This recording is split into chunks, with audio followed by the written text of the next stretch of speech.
It's just like, yeah, again, nothing you say is more substantial than what I think I have, so I don't know. But okay, so things of I spoke to Troy the other day. That's how I know, because I spoke to him after a long time of not speaking to him at all, and we had about an hour conversation. Basically, the outcome of that was he had told people, but it wasn't as many as what made it to me. I assume things have spread, but that doesn't really matter. So you're basically just okay with saying that, like, it didn't happen because Tro's not going to put up a screenshot. Yes.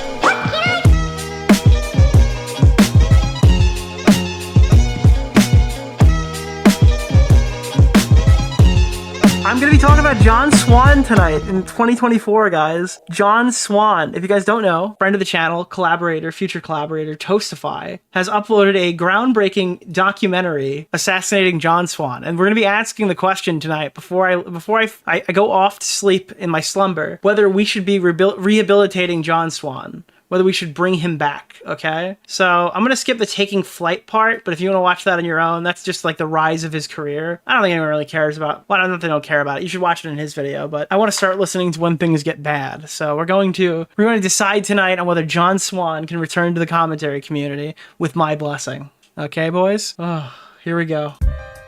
To get the context of John's next video, we need to rewind back to 2019, the height of the Onision situation and the many YouTubers spearheading the hate train against him. One of them was Chris Hansen. Wait, the Chris Hansen? Yes, that Chris Hansen, the one known across America. Dude, people who got here don't remember the times where commentary YouTubers were friends with Lindsay Lohan and were fighting with Chris Hansen. We all take for granted that, like, people know this was an arc of our story, is that Onision ended up on an Ethan Ralph interview with Dick Masterson, and then Lindsay Lohan followed everybody on Twitter.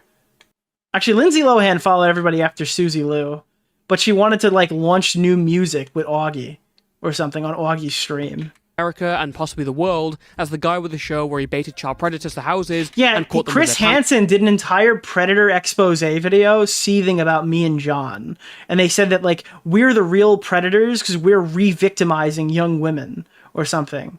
Like, it was one of the crazy. I was like, dude, I cannot believe Chris Hansen did a live stream on Chris Hansen versus Predator, and, like, I'm the subject. Pants down, both figuratively and sometimes literally. So wait, what on earth is he doing on YouTube? Well, to answer that, you gotta first ask what happened to a show To Catch a Predator. Chris Hansen lost his spot on Dateline NBC after one of his after that guy blew his brains out. Pedo shot himself when the police came, followed by a $105 million lawsuit dropped on NBC, and then a scandalous affair with a young news reporter. Over the years, Dude, Chris Hansen had a seat with someone who wasn't his wife. Hansen looked to the internet for a new lease in his career's life, and used Kickstarter to restart. My favorite era of Chris Hansen is when he would just go out there and promote every single thing that was required. He promoted the Escobar fold phone because somebody sent him, like, a Cameo thing, and he was just doing sponsored ad reads for random people for, like, $25 or so, like $50. The show under a different name. And hey, he got a new job on TV. People are like, wait, you don't remember? Oh yeah, when the person who goes, I'd like to give a shout out to Nicholas DeOrio. That's a clip of Chris Hansen. Because, funny story. I was fighting with the Onision victim Shiloh, right? On social media. And then I paid Chris Hansen to say that I was in the right on Cameo. And he's so stupid, he actually read it. He's like, I'd like to give a big shout out to Nicholas DeOrio, who would never dox anyone, by the way.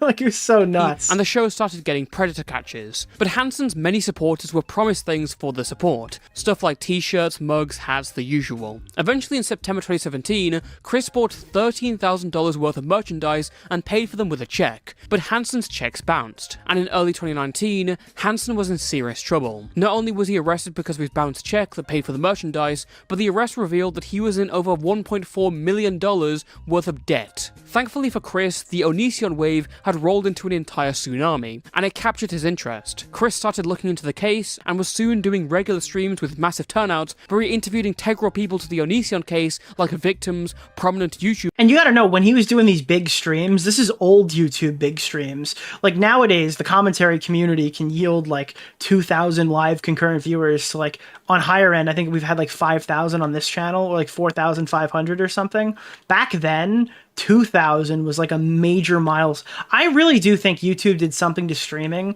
after like the Richard Spencer interview that Andy Warski did, because like for 5 years or something, YouTube streaming was dog shit. It has something to do with YouTube gaming and pushing streams a lot more, but I don't necessarily think like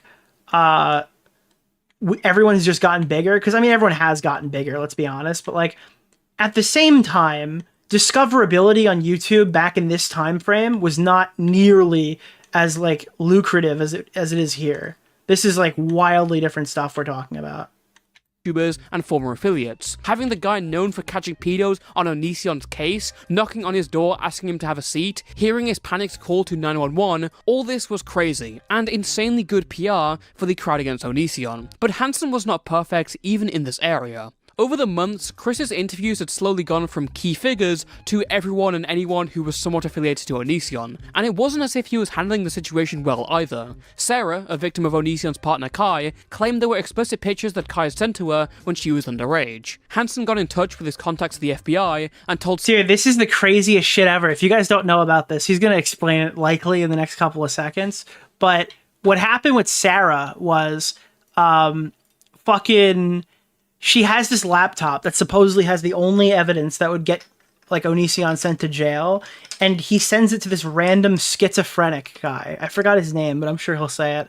And then that guy like tampered with the laptop and like destroyed the evidence by accident, or tampered with it to the point where it wouldn't be basically admissible in court. Like it was absolutely absurd what they did with it. Vince, yeah, not McMahon. Sarah to send it to Vincent Nicholasdeorio, a web designer and internet guy, as Chris describes him, who was working for Chris for free. And contrary to Sarah's belief that it had been sent to the FBI, the laptop was actually just sitting in Vincent's office for months. Vincent himself was going crazy on Twitter, posting people's doxes and sending this to Chris.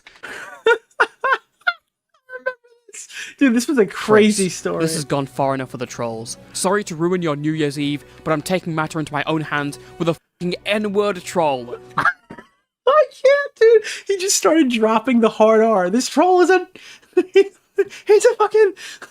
That's right, I said N-word. That's right, I said... because this troll is a f***ing N-word. This is not up for discussion and debate. My family is attacked. Maybe I forgot. Dude, my family is attacked, chat. My family's attacked. Paid. I'll be more calm and talk to a shrink about this bullshit. Whoa. So it's nice to hear that this laptop was in the right hands. As a result of this meltdown, Vincent... That wasn't Anonymous Gene, bro. That was literally fucking the Vincent Nicholasdeorio guy. ...was fired, and Chris got in Mike Morse, an attorney from Detroit, who was dealing with a number of sexual assault cases against him. And as time went on, Chris appeared to become way more desperate for money and would try and get it any way he could. Promoting scams like a dodgy cleaning product that claimed to kill the coronavirus during the height of the pandemic, advertising for the campaigns of anti-Semitic politicians, or promoting a phone sold by the family of Pablo Escobar, which was just a yeah, dude, the Escobar Fold 2 Samsung reskin with a bumped up price. He would also be putting up a cameo and reading pretty much everything. I hear you. You know what, because we were pulling up the Marquez Brownlee one. Oh, is this Honey Milk's OnlyFans? I remember this too. I've gotten into the Epstein pilot program. Nope, the Epstein pilot program for young adults. That was another one that people did. And plugging an anti-scam book made by a known con artist. Furthermore, when Chris finally had the opportunity to interview Onision himself, something he'd been building up for this entire time, he fumbled. He placed too many checks and monetization barriers, and Onision slipped away elsewhere. All this had been building over the last few months, and was finally compiled when Johnson uploaded these the self-help guru is what he was talking about before. I just dropped my fucking Propel bottle, bro. Videos looking at Hansen's history and his various scams. John's Hansen videos felt like he had leveled up his editing and storytelling to a higher degree, with one of them having 3 million views as of today. And at the end of his second video, John teases a mysterious part 3. I know all about part 3. I think I told you guys what it was going to be, and it would have been insane. I still have the leaked parts of part 3, like on my hard drive, and I haven't leaked them. But like, it's crazy. What he did in part 3 that'll never get shown is such a tragedy that you guys won't... I'm the only one on planet Earth that was able to see like John Swan's closest thing to like a content cop that he'll ever make. It's so nuts. But part 3, whatever it was, would sadly never come to fruition. Alongside Vincent Nicholasdeorio and Mike Morse, Chris added another affiliate to his team, a stalker and doxer named... Basically what he did was he took the we could just get him on Patreon, on Fiverr or whatever, or no, Patreon, Cameo to just promote anything. John took it like 20 steps further. And what it was insane. Anonymous Gene. Gene would start posting the doxes of Onision and his family, and would engage in harassment campaigns against those critical of Hansen's work. And Hansen would be there with Gene privately, they were friends, they were talking in the DMs. When John posted his first video, Gene posed as Onision and tried to take the video down with a false copyright strike. This was stopped by none other than Onision was like the good guy in that situation. He turned around and he removed the strike, basically. Well, not removed it. It kicked back to him, and then he gave all of us the proof that it wasn't like an official Onision strike or whatever. That's so funny. Onision himself, who stepped in and said that he was being impersonated, and from there it really escalated. Gene went from harassment campaigns and false claims about John botting to probably being responsible for a temporary mass Twitter banning of Chris Hansen's most vocal critics, of course with Chris still affiliated and talking to him more than he talked to his own kids. Hansen was ducking questions on stream about him from John's supporters, and this all led to Gene doxing John Swan and contacting his high school friends saying he was a pedophile. Arguably the worst of Gene's actions was him going after John's younger sister, posting pictures of her from school. Yeah, and there were a bunch of new commentary YouTubers who were younger at the time talking all about John's younger sister or whatever. Again, I have no sympathy for that Domino guy, and I don't care how young he was at the time. I'm literally never going to promote that guy in any capacity. Good luck for whatever you're going to do. This was one of John's toughest periods, and his video discussing and exposing all of it in January 2021 led to immense backlash against Chris Hansen. Sadly, despite all this, Hansen has been coasting off his legacy and still has a sizable audience. But the damage to Chris was done, and this was John at his best when making videos. And I do want to talk about that briefly, because whilst there are many videos out there on John Swan, none of them stop and appreciate how good he was at the time, even though that's a crucial part of his entire story. I think most people can agree that John... Why is Aiden crying? Is there something happening? That's like the third Aiden-related comment I saw. Is he in chat? Oh, he's seething because he doesn't want John to come back. Chris Hansen videos are the peak of his career. The fact that he was going after someone with such a revered reputation who had still done some pretty things was a case that most probably won't be able to navigate, but John did. Not only that, but John's impact on the community was visible. Some of John's editing effects, transitions, and general video style were being copied by every small and new commentator on the block, many of them being fans of his. John Swan became the new standard of quality ethics and journalism. It's crazy because John Swan was like the Sunny V2 style before Sunny V2 style. Okay, so hold on.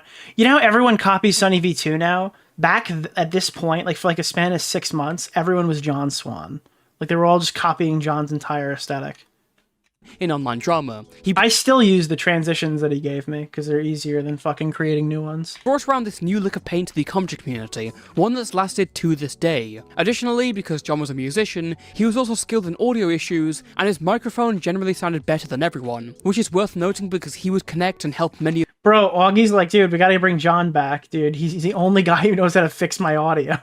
The YouTubers with their mic issues. But whilst John's editing was high above... I actually liked John. we're gonna find out all the reasons why that's not allowed anymore, but I liked John. Anyone else in the scene, his scripting was quite different. Writing has never really been John's strongest suit throughout his career, and you can tell by watching some of his older videos. Yet John's videos on Susie Lou and Chris Hansen performed excellently, and they were surprisingly strong in their scripts. As it turns out, Nicholas DeOrio had also made videos on Susie Lou and Chris Hansen a few months prior, and similarities between their scripts seem to come up a lot, especially in John's second video on Chris Hansen. This was kind of an awkward thing, and I shut the fuck up about it for a while. I think the most annoying thing was when they said, Nick, I'm not funny, so I took your jokes, or whatever. I don't care about the Susie Lou one. I think, a lot of people covered Susie Lou. Who knows? The Chris Hansen's video, too, he basically completely ripped. Well, not completely ripped, but he mostly ripped it. This wasn't a collab like later projects, this was a claim of plagiarism. A claim that John had been copying parts of Nick's videos. If these people sound like they were born yesterday, that's because they actually were. The Nano Vapor Biotech website was literally registered from GoDaddy.com one day before the stream with Chris Hansen. If it seems like these people were born yesterday, that's because they probably were. There's just no way that we both had, the same It's just not possible. It's just not possible, dude.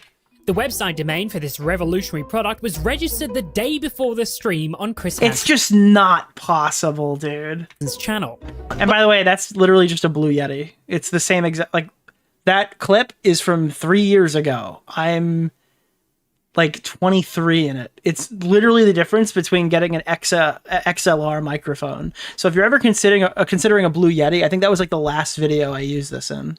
But Holly went on to say some incredible things. The most insane one was where she insinuated that Onision now has confirmed kills. Holly goes on to tell Chris that Onision has confirmed kills. This allegation began to gain some steam when If you go watch the clip, there's like a solid like 15 minutes of just like that. You could make a whole, like, I think on one of my older videos we go through it, but there's like a whole long compilation of like how absurd that was.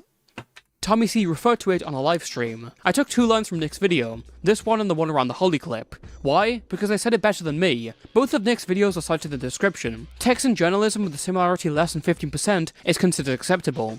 Good luck finding anything close to that. Okay, John, that is what I said in the podcast. You took 2 lines and that is all I said. That's really lazy in my book. That was my only criticism. I had another version in the script, but I went back and watched Nick's videos again, and I just thought his was better, so I used it. That's such a crazy thing to say. I didn't even remember that happened, bro. Come on, man. I mean, here's the thing. I might even have let him if he asked. This has nothing to do with laziness. He does not see the big issue, and I do not see the big issue. It's 2 lines. Okay, that is your opinion, but I think taking others' jokes... I gotta say, like, part of the reason that I prioritize myself so much now is just because I can't be fucking asked to work with people anymore. I don't know what it is. Like, nowadays, like, I just focus on my streams, my channel. I think about doing collabs every so often because it's fun. I used to just kind of show up and just be a third party on everybody's streams and stuff and hang out over there. And I got tired of making everybody else's fucking money. I'm not trying to sound like a turbo egomaniac, but I did spend, like, a long amount of time doing things that weren't benefiting me at all whatsoever. And I mean, this is kind of that. This is like in that time frame, and I think it's really stupid. I wonder what I would have been doing if I like focused on me instead of everybody else. That you admitted to is kind of lazy. If you can live with it, okay, fine. I took the part where you talked about Onision having confirmed. It makes how you feel with EFAP very wholesome to me, dude. EFAP is like kind of like an escape from commentary to a completely different group of like chill people. So I love doing content with them. It is super fucking fun. But as far as like commentary stuff is concerned, I think everybody here kind of has it on lock now. Like dude, all the people who were weird are kind of gone now, and everybody else is just focused on like content, and that's it. Everybody's just doing content. The weird, like, we have our big special like collab streams that we do every so often. Then we do like 3 or 4 this total year. That was every other night for like 2 consecutive years, where all of our content was just linked together. We were all like extensions of each other. We've all focused on our own brands and stuff, which has been super good. Doesn't mean I can't collab and stuff, but yeah, we're focusing on ourselves, which is the way to continue. I mean, it's done wonders for the size of the community. Kills, if that's what you're referring to, because I found it really funny. But yeah, I do, people are gonna find out how much stuff I've actually done with EFAP at some point, and you guys are gonna lose your mind. I don't know why you're saying jokes in the plural. It was once. Once in the entire 38-minute video. What John skipped over was that it wasn't just 2 lines from Nick's video. There were plenty of other jokes and passages that had been ripped from Nick. Which is really easy to do when you'll shout out literally anyone, including your detractors, for just $50. I'd like to give a big shout out to Nicholas DeOrio. This section is so He will even crazy. go as far as to shout out one of his biggest detractors. Chris Hansen here. And in this section, he went through all 3 of the talking points in the exact order. With actually, no, I think he swapped them around 1 for 1. Versus predators. I don't remember. Catch a predator and have a seat with Chris Hansen. I'd like to give a big shout out to Nicholas DeOrio. Never mind the fact that I paid him to make that just to throw it in Shiloh's face, who is, by the way, one of the alleged victims he's representing. Nick paid for this clip just to rub it in Shiloh's face. And remember, Shiloh is one of the alleged victims that Chris Hansen is representing. It still makes me mad. I wasn't mad. I'm not mad about this perpetually, but every time I see it, it's just so like egregious that it's annoying. And what you'll find is some very conclusive stuff. The research by NanoVapor was done on site at private medical clinic. Yes, this product. And now I quoted private medical clinic from the guy that I shouted out in the video, which I forgot his name, but like I show his clip and I play him saying it too. And then John just quotes both of us. It's so weird. Works so well that the clinic that performed the test doesn't even want their fucking name associated with it. The overwhelming... Yeah, like I show the clip of the guy saying that, and then John just quotes the both of us like he wrote it. Scientific consensus. Jeff Holiday, yeah. They were trying to sell you on that this is a very good product. It's so effective that they can prove it in only 2 pages with large type font in a PDF for a study that was done in private medical clinic. Now watch John here with his insane knowledge. The study in question is 2 pages long with large type font and was done in private medical clinic. Yes, the clinic who provided the premises for the study didn't even want their name attached to the product. Hey guys, Chris Hansen here. Like he just took both of our videos, slapped them together, and regurgitated the exact same talking point with with absolute zero input from himself. Hansen versus Predators, and to catch a predator, I just wanted to tell you. Nick is trauma dumping right now. Yeah, this is like literally me, but this is my version of Chud talking about going bald. All that I've seen this amazing new smartphone called the Escobar Fold 2. Hey guys, Chris Hansen here of Hansen. Dude, he even copied the fucking music in this segment. Called the Escobar Fold 2. Hey guys, Chris Hansen here of Hansen versus Predators, and to catch a predator, I just wanted to tell you all that I've seen this amazing new Did he think you'd never see this? I think he thought I would shut up. That's what I think he thought I'd shut my fucking mouth, but... smartphone called the Escobar Fold 2.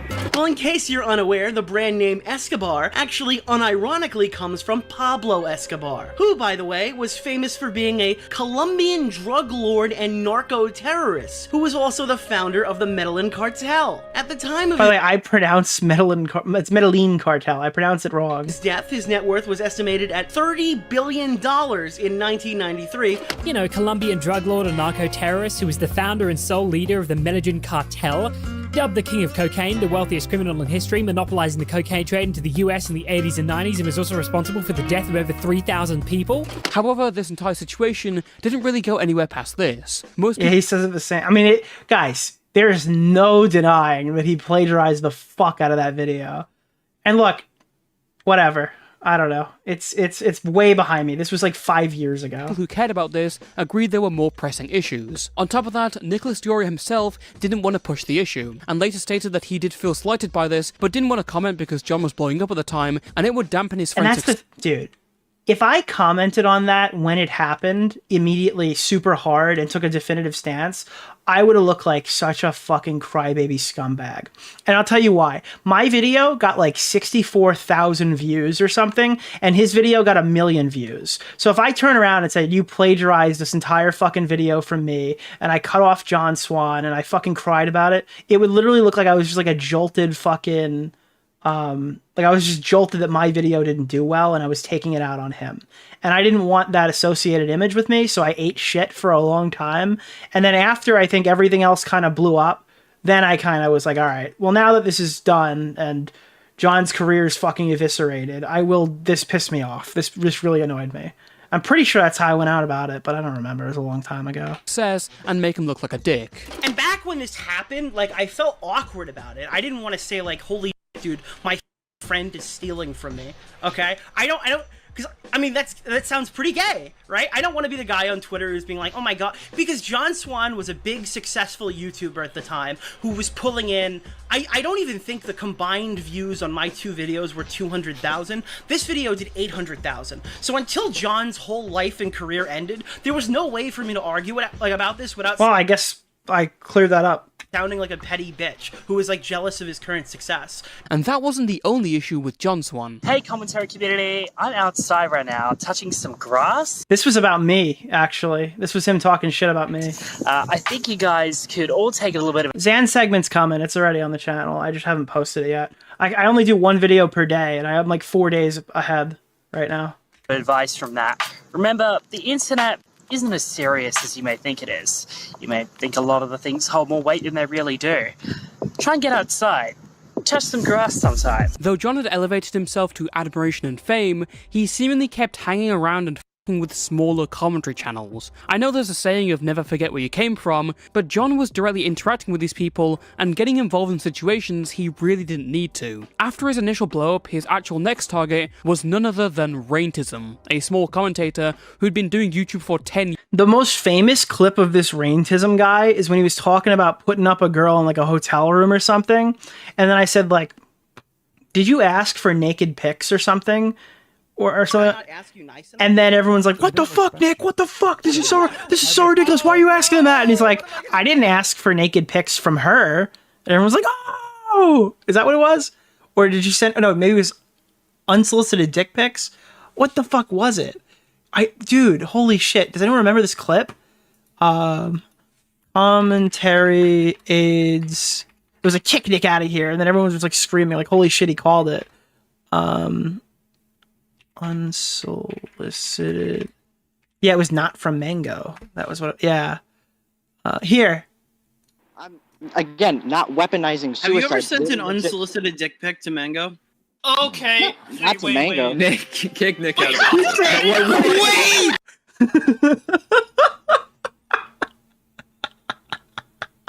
Have you ever sent an unsolicited dick pic to Mango? No, not to Mango. Years just for the result of a measly 400 subscribers. Raintism was a bit of a lolcow. Look, those were some good times back then, but they were spent with flamenco, so they couldn't be that great. In 2020, after being made fun of by John and a couple of others after he was defending another commentary e-girl, long story, Raintism went off and tweeted hours later that John making fun of him had led to a heart attack and he was in the hospital. This is something that he later admitted to faking. John would end up... John made fun of somebody and they faked a heart attack. This is so stupid, bro. Milking Raintism for all that he was worth in a stream and a video on his second channel, mocking him when he's... See, like, now I understand, like, this is why he fucks with those people, because they were just such a fucking endless stream of, like, retardation. Leaving Twit longer. Again, whilst it's absolutely fair to make fun of a guy like Raintism, the fact that John had gone to the extent of making this much content about a total nobody is worth noting. Another small commentator who John got involved with was Elucid.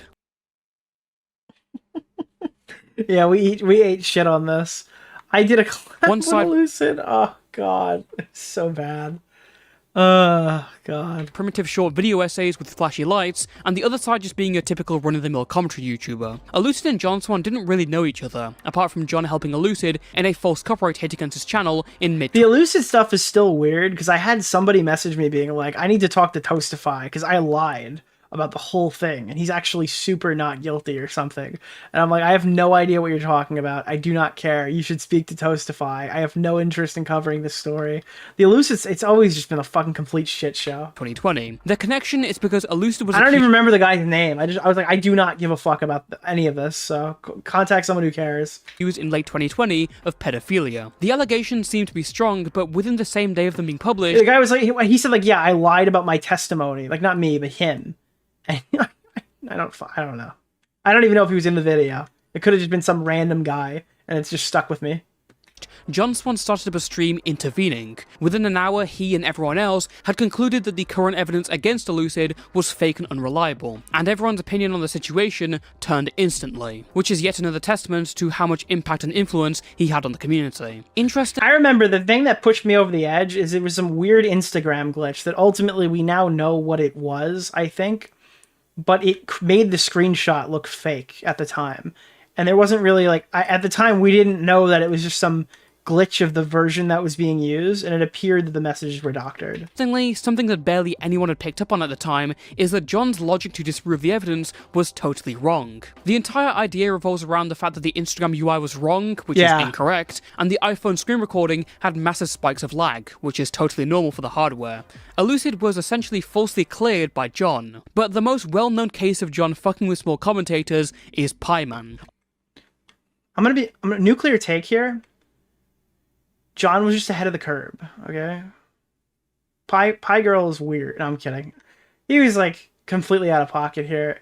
Oh god, this whole thing is so cringe. I wish he just made videos on big YouTubers and shut up. Unlike Raintism, who always hated and hired a writer, him, and Elucid, who didn't really keep up with him, Pyman was a die-hard fan of John Swan and his content. He had started his career with a huge 3-hour video going over the career of LT Corbett, or Soph, an old commentary channel, and it was an impressive achievement, especially for someone who was only 15 at the time. On Twitter, you could see Pyman regularly interacting with John's tweets alongside his other friends, and when John later made a request asking for parody exposed videos on him for stream content, Pyman answered the call, and his video was the first to be featured by John, and that decision was intentional. Now you gotta remember, what Pyman was at this point was just some retarded person who got in a Leafy video for making like a commentary love tier list of like all the alliances in the commentary community, and Leafy's like, I don't even know who the fuck this guy is, dude. Literally, who the fuck is this? Who's this with Keemstar? Like, what is happening right now? I think I've seen this guy's video one time, right? And it was just like, that's how everyone found Pyman. And then Pyman was known as like the, hi, all future employers, I'm a racist, homophobe, and all-around bigot, where he was like in blackface or whatever, with a swastika on his chest, and fucking telling everybody not to hire him because he's a damage to their brand. Did he have the best editing or writing in the world? Not really. But what matters about Pyman is that he was a young kid, and you could tell that he was putting his his heart... By the way, heart I cannot believe that we're just dead naming Pie Girl right now.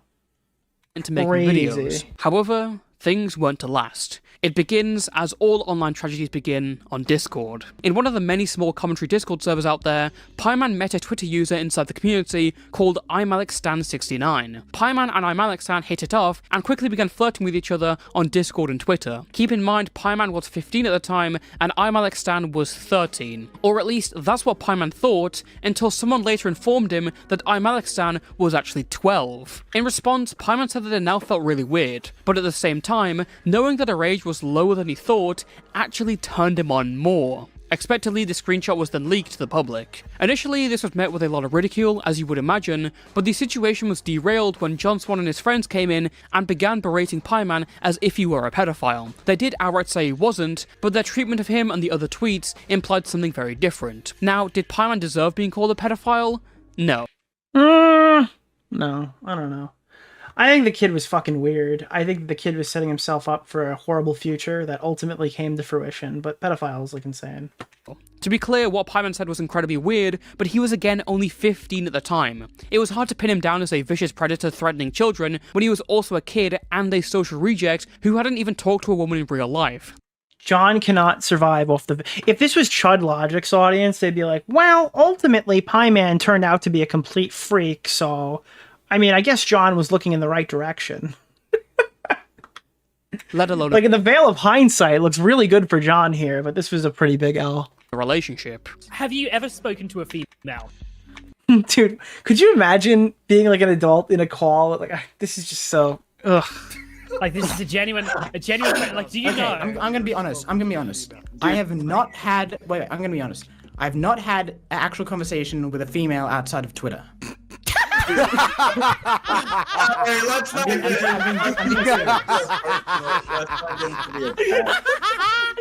see, we have reached the root of the problem. Given he was 15, there was absolutely time for him to change if he took the correct steps and took a break from the internet to live a real life. Yeah, that's cringy from fucking... That's a hindsight cringer, yeah. Instead of being engrossed in online degeneracy. But despite all of that, John Swan, Pyman's own idol, was at the head of the charge against him. This all culminated in a livestream on Drama Time, Pyman's drama podcast, where essentially everyone got to call in and bully Pyman for 3 hours. And amongst them was John Swan, with an even harsher rendition of his previous Twitter comments. I'm not going to be here for very long. I'm not going to be on for very long. I just, like... Dude. Don't call in, John. There's still time. There's still time, John. Get off. What the... Get off the stream, John. I just. I don't know why I said that. I'm not attracted to 12-year-olds. I don't know why I said that. Why would you say it then? I don't know. Why would you say that? Out of everything you could have said, why did you say that? All right, to be clear, I'm pretty sure the context here, unless I'm butchering it, was that he was talking to somebody and they said they lied about their age, and he said it turned him on more to know they were younger. That's objectively a weird thing to say. I think that does cross weird, all right? Even if the fucking kid's 15, that is a weird fucking thing to say. I just don't know. I think John took this way too far. That was, it was a big up. It was something which is really bad. And I'm very stupid. I'm very an idiot. You mean that's fine? It's fine to say that, mate, but you said it in DMs, right? And you even cemented it because, it's earlier on when Cobra was in the call, you thought that wasn't going to get leaked. You thought that was going to say private. Why would you say that in private, not thinking it was going to get leaked if you didn't mean it? Situation. So you knew that it was bad. You knew what you were saying was bad. If that got out, you knew that it was bad. That's why you didn't want to. The problem is he's using like the debate tactics he would use against like Chris Hansen with like some 15-year-old fucking schizo. So you knew what you were saying. You can't. It's crazy because he went super like Pie Girl, Pie Man, Pie Them went super fucking. They went super fucking far right, like wore swastikas, really into Nick Fuentes' community, and now they're like trans. It's crazy. This one, mate. You can't wiggle your way out of this one. Let me talk. How is that not going to get leaked? Like, dude, can you not think like ahead? Well, like, dude, how does that not get leaked? She said that she wouldn't leak it, and of course she's 12. Dude, I went into damage control mode, and I really panicked and you stuff. lied. Yes. Do you think Pie Girl would be trans if it wasn't for John? Like, do you think that John contributed to this?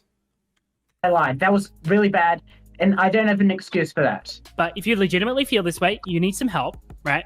You need to go. You need to log off. You need to like leave online settings because you cannot have a public platform when you've admitted to this stuff. And this stuff. All right, this is where John went like fucking ballistic. This is gonna haunt you now forever online.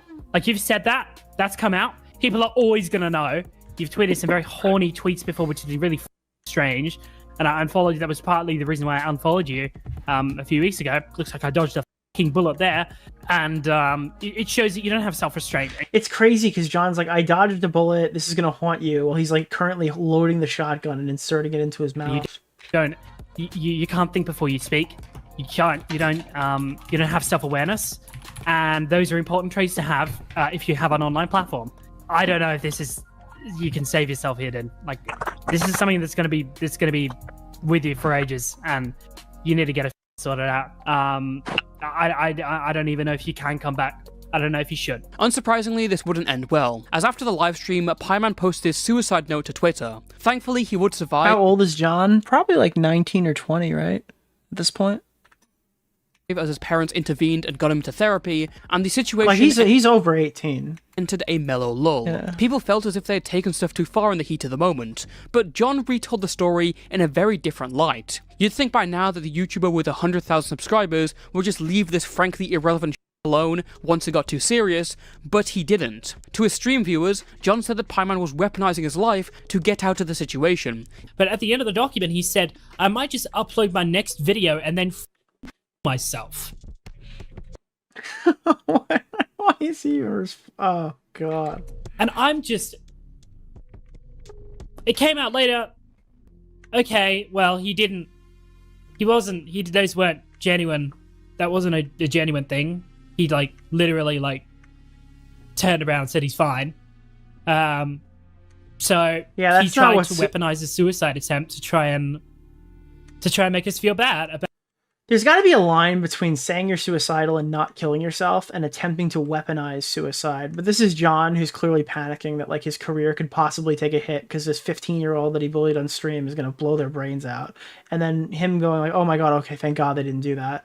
And now like being upset, like fuck you to the fucking 15-year-old. Like it's just, you are way too inserted into a story you do not belong in. You need to go away. Val, him saying he was being attracted to a 12-year-old. John also says that he was trying to stop Pyman from doing a stream. And I told them, the first thing I got on there, I actually went on because I was like, guys, turn off the stream. You shouldn't be streaming about this. Like, what are you doing? I don't think he did that. Which is technically true. Okay, he did do that. In fact, you need to end the stream. You shouldn't even be live streaming right now because nothing that you're saying is even helping you, and it's actually making it worse. So you need to end the stream. But what's important is that John was trying to frame it as if it was his primary intention when it clearly wasn't. John just wanted to excitedly make fun of Pyman and berate him some more. Well, I wanted it to not get leaked because I could tell, out of context, yes, of course. it looks I really want bad. That to get leaked either, Pyman, because that's really incriminating. There's no context that makes that okay. There's no context that makes that okay. I'm sorry, there is no context. I'm like, dude, you just can't. Much later, when Pyman uploaded a video asking John to apologize to him, John would hop onto a lucid... No, you don't say that with the maturity gap between 15 and 12 is huge. I agree with you. I fully fucking agree with you. But I think that John took it too far. I mean, I was very critical of them too. I was saying shit on social media at the same time. And I don't get shit for it. It's because John went way too far. Live stream and laugh at the video with a bunch of others. I think I provided enough information to prove that John is not perfect. He has made mistakes deserving of an apology. This is why I want everyone who watched this video to tweet #ApologizeJohnSwan. What the situations with Raintism, Elucid, and especially Pyman say about John Swan is more of a reflection of his ego. Again, let me make it clear that in all cases, he never had to get involved, and he genuinely could have just ignored them. It wasn't like a major story or a major point against him was even being made. Even with someone like Raintism, who would directly accuse John Swan of bullying him into a... You know why John was in small YouTuber circle? I think it's because those people just looked at him like he was like the best YouTuber or whatever, and he was constantly reaffirmed with like, you're the best YouTuber, John. You're so good at this, John. You're so cool. You're so awesome. And all these guys wanted to work with him because it's like, well, if you're a guy who gets off on having like a fucking huge ego, right? Do you want to hang out with people who are bigger than you? If you hang out with people who are bigger than you, then you're not going to get any you're not gonna get anything from that. You're always in the backseat ride. But if you hang out with like losers or people who are up and comers, right? Those guys are always gonna act like they're gonna listen to every single thing you say. They're gonna take everything you say a lot more seriously. They're gonna act more fucking starstruck on Discord call. I think that John liked to go on power trips, and he hung around with people who were, you know, not there because they gave him attention that he wanted. Heart attack, he had already rescinded his claim by the time John had made a stream. At least with Elucid, he thought he was clearing a false allegation. There were minors? Yeah, there were tons of minors. There's absolutely nothing insinuating that John is a fucking pedophile, though, so... And with Pyman, it just doesn't make sense, especially when you consider that Raintism and Elucid were both adults, whilst again, Pyman was 15. Why would John do this? Is it some sort of a thrill or a sense of power from messing with these people, bullying them around and facing no repercussions because they're nobodies? This kid's continually been like ratioed by bigger YouTubers, like more, like I like John, but like I'll say his name. John like has been going at this kid for a while. The poor kid DM'd him something, or it might have been somebody else. He's like, "Can you lay off?" Here's the deal. Here's my stance on that. All right, here's my stance on that. Small with no influence. Let's attack him. Low-hanging fruit. When it's actual allegations, and when the kid is already like off the edge anyway, like, and you're trying to throw real, I'm just like, all right, this is just gonna you over in the future or whatever. I have no issue if people are ratioing the kid or whatever, or just making fun of him or whatever. I can't take a stance against that because that'd be inherently hypocritical from my perspective. This is why it's good that Australia is protecting like their people and not letting minors online, dude. There's so many minors who are now safe from being in the circle of John Swan. But you gotta calling the kid a pedo is a lot different than, you know, just making fun of him or just goofing on him or whatever, you know? There's a little bit of a difference between that. A little bit. Thank you, Augie. It's hard to convey how popular Dream was back in 2020. Oh, God. This is like the biggest L I've ever taken on YouTube. Dramatically. This is literally the worst fucking... Oh, it sucked. Because when you hear his name nowadays, you usually think of something like this. I'm in love with the mind. Alright. His video defending that was very good, and I agree with it. Predators. But back before all the allegations, Dream was on top of the online world. His Minecraft videos and the Dream SMP had captured the imagination of a generation of bored teenagers in the middle of a lockdown. But it didn't immediately start like this. Before Dream blew up and became as big as he was making videos that were more about the technicality of Minecraft. In fact, he was even interviewed by John Swan in his Minecraft video essay that we mentioned. In a way, Dream's path from then onwards was very much like— It's crazy because when he took the interview with John, he was like fucking way smaller, and then he blew up, and then the video subsequently blew up. Like, I remember John was like making his big drama video. We used to make fun of his Minecraft video because we're like, dude, just cover drama. And he's like, no, I'm gonna make the Minecraft documentary. Like John's. So we're like, dude, this thing bombed. He like spent months making it. I got like 19k views. And then Dream blew up and the video blew up. It entered a community as a talented and underrated creator, and through a number of well-made videos, had skyrocketed to the top of the Minecraft community, changing how a lot of other creators operated. And just like John, there were things to criticize him on. In gaining his popularity, Dream had attracted a loyal and fervent fandom of young people obsessed with him and his work, fitting nicely under the label of stans. He would be trending every single day on Twitter due to thousands of people tweeting about something he had said or joked about on his stream. And although this is not a blanket representation of everyone, some of these fans were crazy people who doxed, harassed, and drew graphic gore art of people they hated or even loved. It even came to the point that Dream had to Photoshop out the reflection in his cat's eyes when posting a picture so that his fans couldn't find out who he was. And despite those facts, Dream would continue to actively encourage their toxic behavior. Perhaps— Yeah, he ate shit on that, like the whole stan culture is good thing.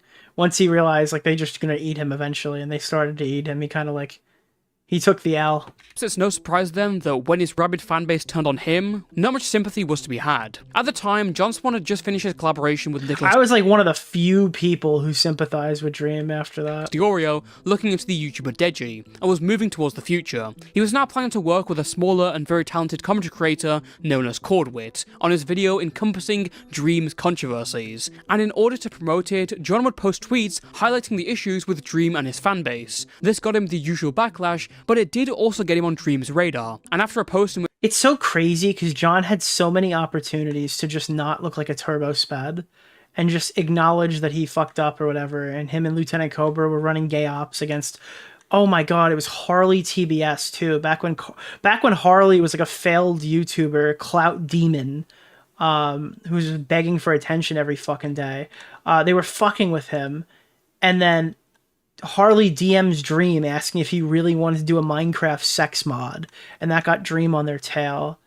Oh my, like imagine if John just came out and said it, like thinking like, oh well, he was thinking like, I can get out of this because like there's no way he can prove it, and he just ate shit. It's crazy. In which John was gloating about his recent Twitter growth, Dream responded on a small subreddit. This guy is bad news. A while back, right after I interviewed with him for a Minecraft documentary, he changed his profile picture and name on Discord to mine, and started DMing people pretending to be me. He sent people the N-word and a lot of other stuff, as well as said sexual stuff, whilst claiming that it was me, and giving his main Twitter to vouch. Why would you ever fight with the biggest Minecraft YouTuber on the fucking planet when you're getting crushed this hard? Then from his main Twitter, vouch that it was me and say that we were amazing friends and link the documentary to prove it. Once I confronted him about it, very nicely given the circumstances, he said that his friend had hacked his account and done it. His autistic cousin hacked his account. I replied to him and unfollowed him. Why? Because he got trapped in like 50 lies, and he kept thinking lying would get his way out of it, and he got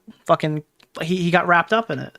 Yeah, and I don't— it's literally what just happened. It's crazy, dude. I think he is super fond of me since sucks. then. John would promptly respond to this comment by clarifying that a while ago, whilst visiting some family friends, he had logged into his account on someone else's laptop to teach a younger member of his family about YouTube. The annals of history have since referred to this person as the 12-year-old autistic cousin. The 12-year-old he did an interview at Boblax to find out how retards act, just so he could make a better autistic kid.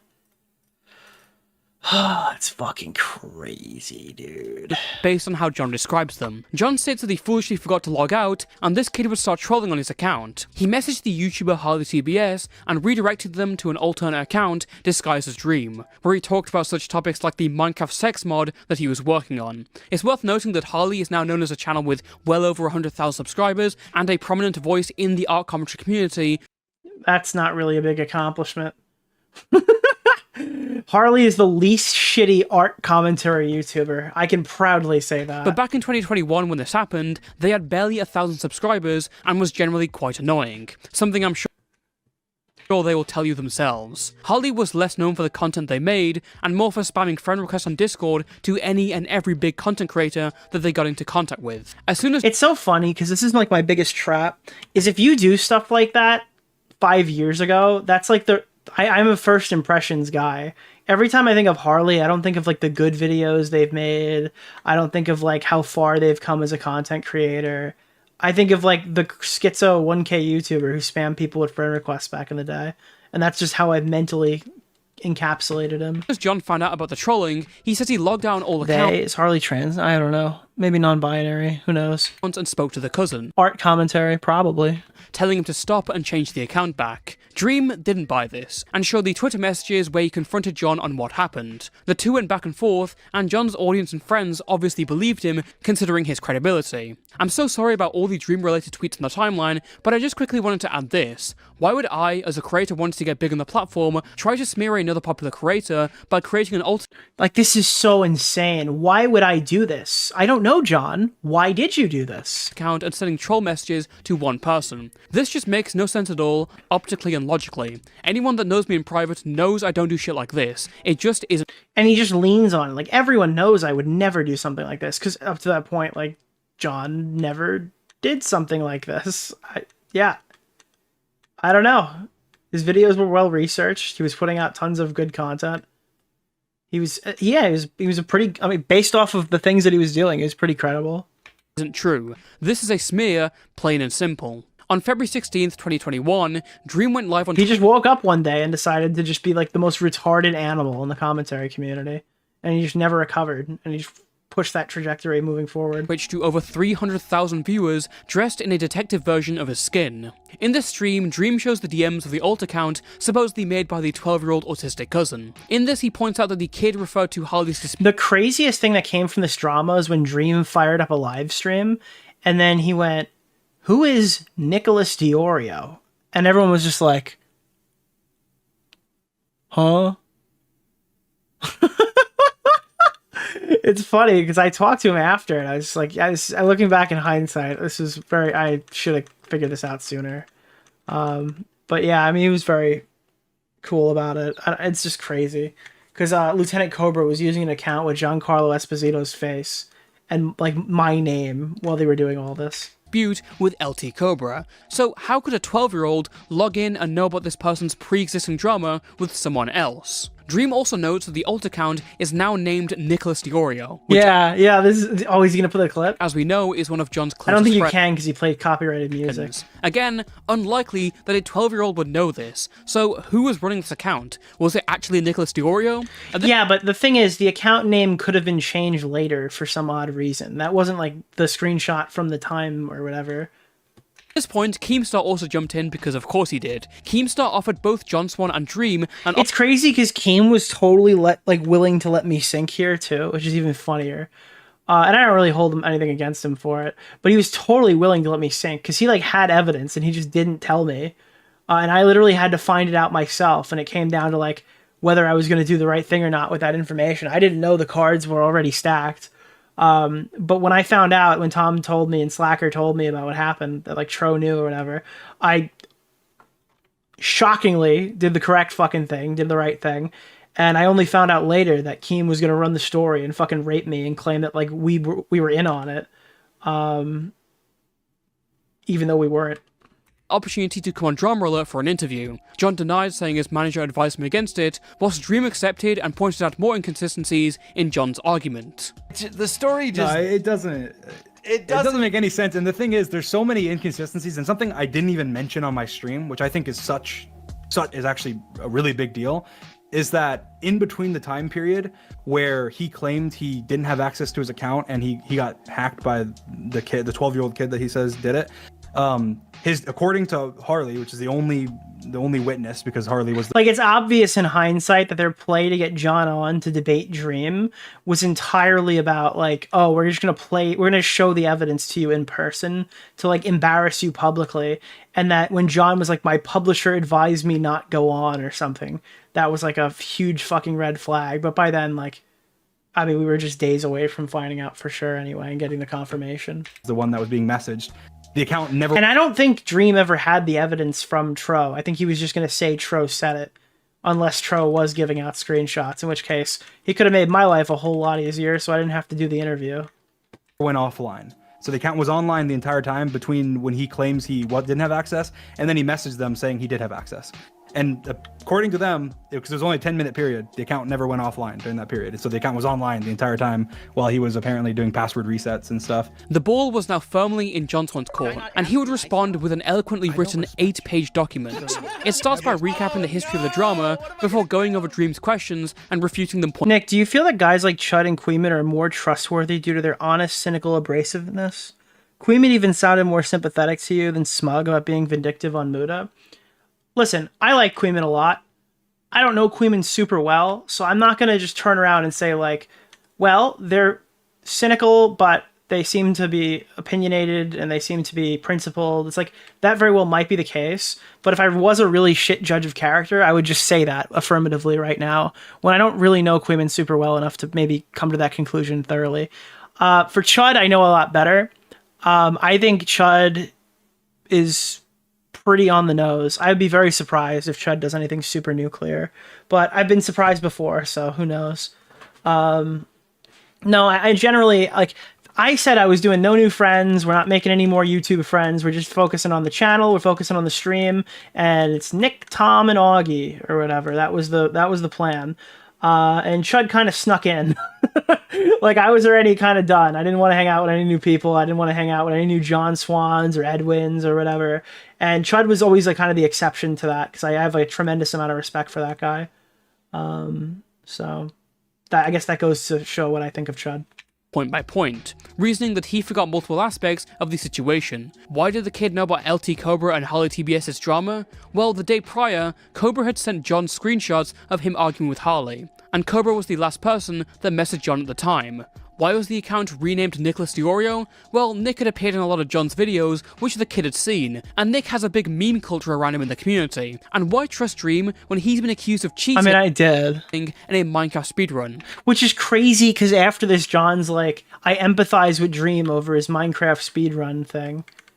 That was such a funny video, when he's like, I empathize with Dream. I know what it's like being caught in a lie. Some of this reasoning might be absurd now, but with the context, you can understand why others believed it. Keep in mind, John's last big expose was against Toastify didn't even leave me to eat shit here. He's like, wow, I understand how they could believe it. Thank you. Chris Hansen for sending a doxer. Look, I never make a fucking YouTube video explaining something if I didn't believe it. I'm sorry. I made a fucking John Swan defense video that I think is still somewhere. I don't think it's up. I think it's called like my bad dream video or something. I was just full sail wrong. I totally admit it. I was completely fucking wrong in that video.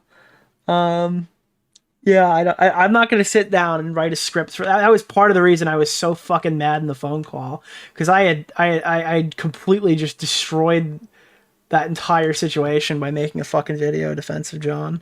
I was like, you couldn't have told me, like, hey man, maybe don't make that video if you knew this was gonna go this way. Like, you knew you were sink or swim, and you had to let me fuck myself over because I believed in you. That was part. I don't think people. I saw a little bit of this because I honestly can't really watch people react to stuff like this. It still drives me fucking insane, that phone call. But I don't know, I caught like a glimpse of it, and they're like, dude, you could tell Nick's like really fucking mad right now, and it's like, yeah, partially because I felt retarded because I believed him, and partially because this dumbass couldn't have like given me the shoulder tap to fuck off and not make a defense video of him, knowing full well his career was literally about to implode.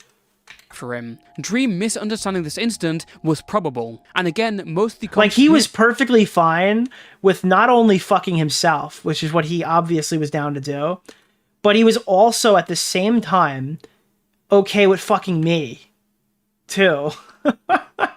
Like, that was insane. That was crazy, dude.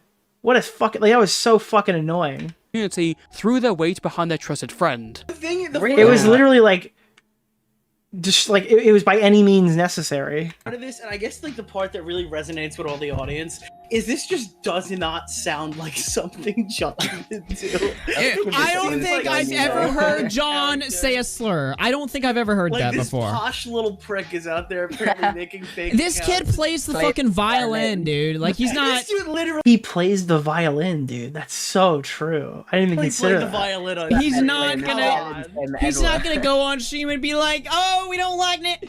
Yeah, he's not gonna do that. They believe Dream this... Didn't Willie Mack see through it? I want you to know that every news story that comes out, ever, involves like a 45-minute debate with Willie Mack show, and then typically when you walk away with it, everybody agrees. Okay? Every new drama.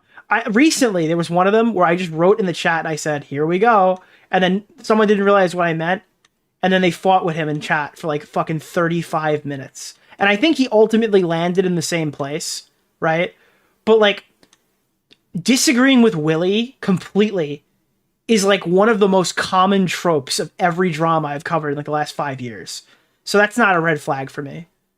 Me and Willie are... The whole idea of Half-Baked Podcast was that me, Willie, and Vega had a crazy Discord screaming match over Content Nuke Keemstar, and we thought it was so entertaining that we could market it to people. Ultimately, I think me and fucking Willie agree on that video now, but like, we had such a crazy Discord screaming match. It's crazy that Tom was the extra because Willie didn't want to do a podcast. Like, that's how this happened. Massive YouTuber had thrown John under the bus. Little did they know, John was throwing them under the bus the entire time.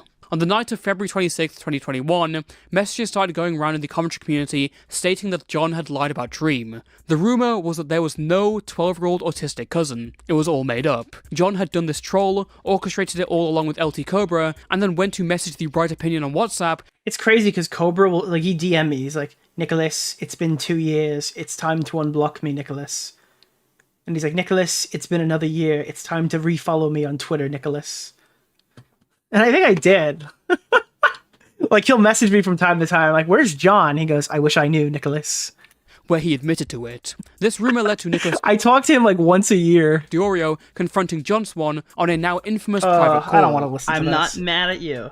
I just want I was fuming. you to, like, 100% assure me that there's no possible way, there's no mix-up that could have happened. Like, there's no way that you could possibly be not telling me the entire truth. Now, keep in mind, Nick held the deck here. Again, this was like, I'm not trying to just toot my own horn here. I'm just saying this now because I'm already completely uneasy about listening to this again. But here I held the whole deck. I had talked to Tro. I knew Tro had evidence, but I didn't have the evidence in my hand. So the easiest thing I could do here was lie and tell him, I have the information, I'm going to publish it, and then play the emotional, like, you've misled me, so you have to... I mean, this was like textbook. This was done perfectly. But I needed this so we could go forward with it. And then the other guys wanted the footage. I wasn't sure if we were going to release the footage directly or after or whatever. And then I actually didn't make a video about this at the time. I think I covered it years later. But I didn't. I was like, Willie, you could have it. I feel disgusted, and I walked off of it.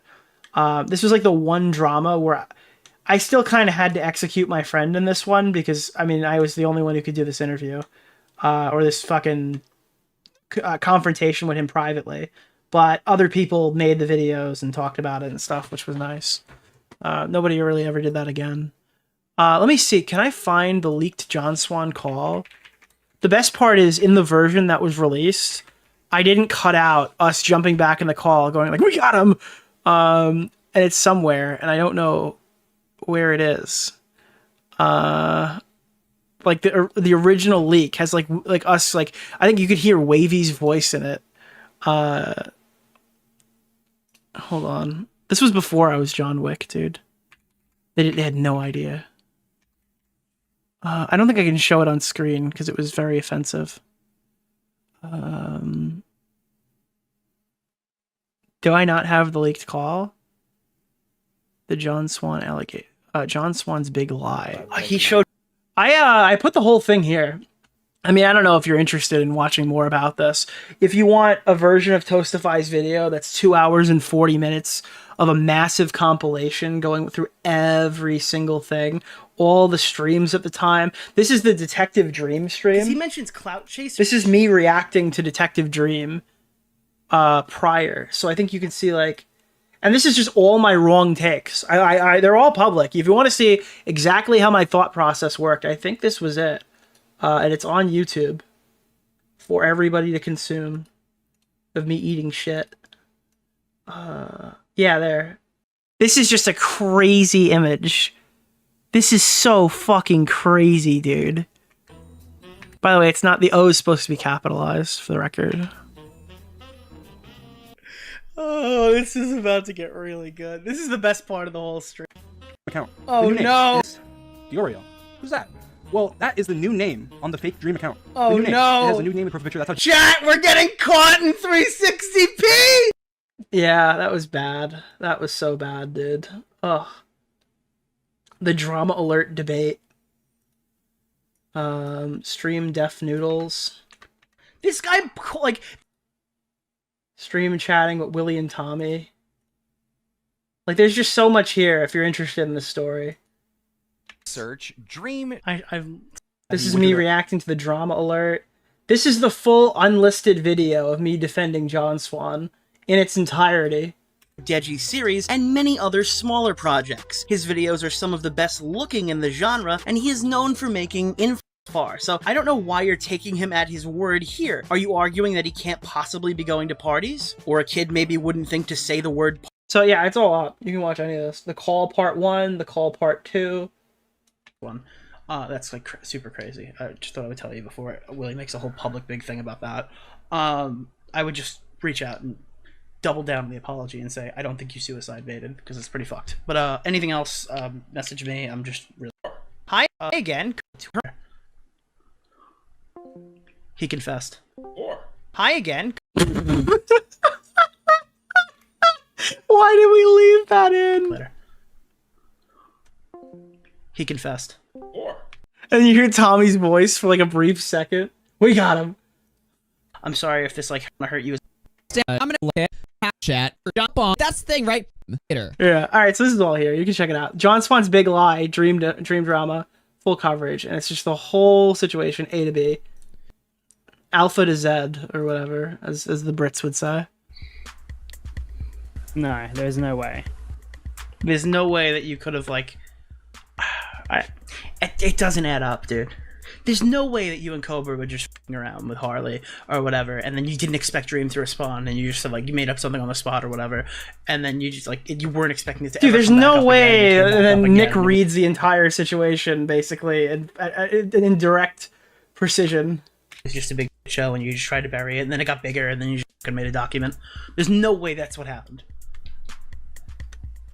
I'm trying really hard here because Nick. Dude, I'm not gonna go make a f***ing video on you. Okay, To be clear, I didn't do that at the time. I'm just asking because I want to know, because like I feel like I already know the answer, so it's like really like there's no reason to lie to me. If you know the answer, then you know the answer. If you know that you know. Thanks, Dick. So you did it.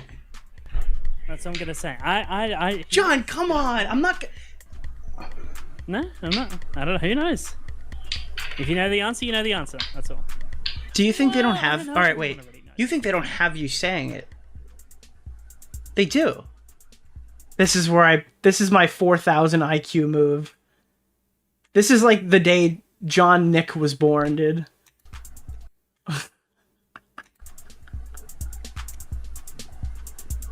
No, they do. No, they don't.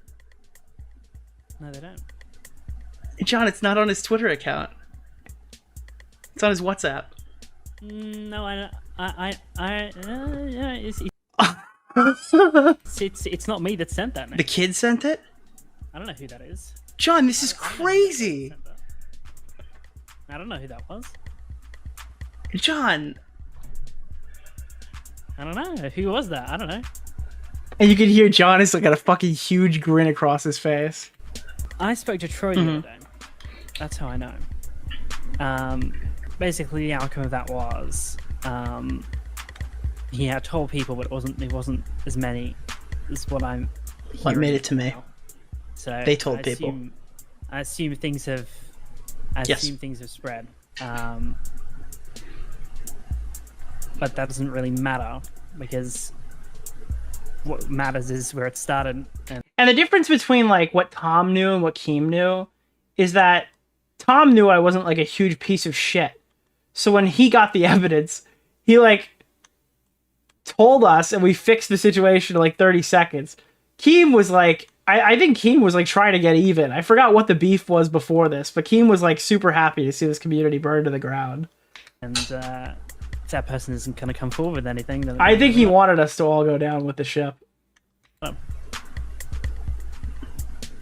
mean, these screenshots coming from third hand doesn't mean a thing. So you're basically just okay with saying that like it didn't happen because Tro's not going to put up a screenshot. Yes. It's crazy. Ugh. Fuck me, bro. And you know what? You know what's crazy? You know what the craziest shit is? I put out a tweet announcing John had lied or whatever. I didn't post the video. I just said I personally received evidence that John has lied. I forgot what the tweet was. I'm sure he'll show it. And people were fucking writing me, being like, you're just fucking mad and you're just backstabbing him and stuff like that. Like the same generic gay shit I get in every fucking drama.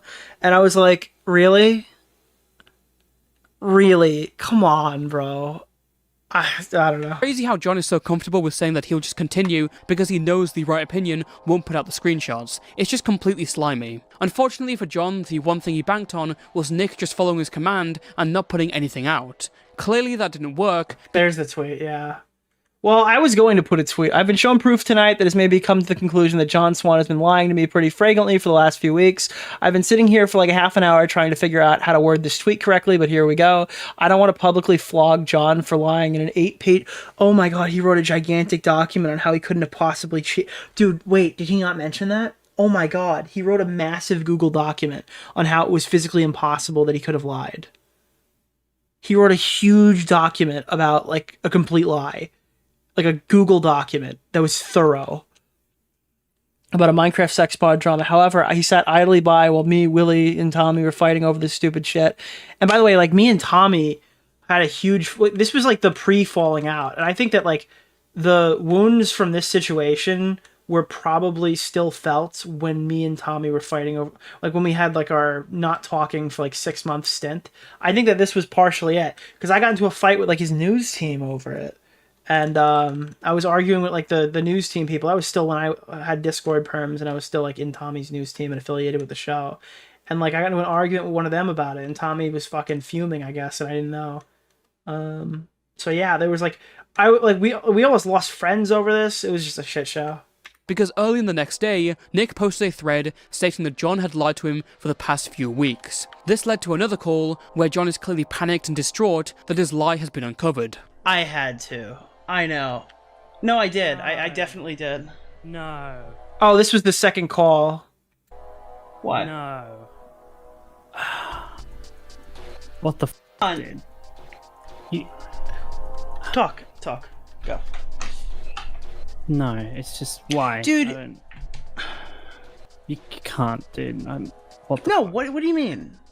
How is this any worse than literally just lying to my I don't know how much you've lied to me about, dude.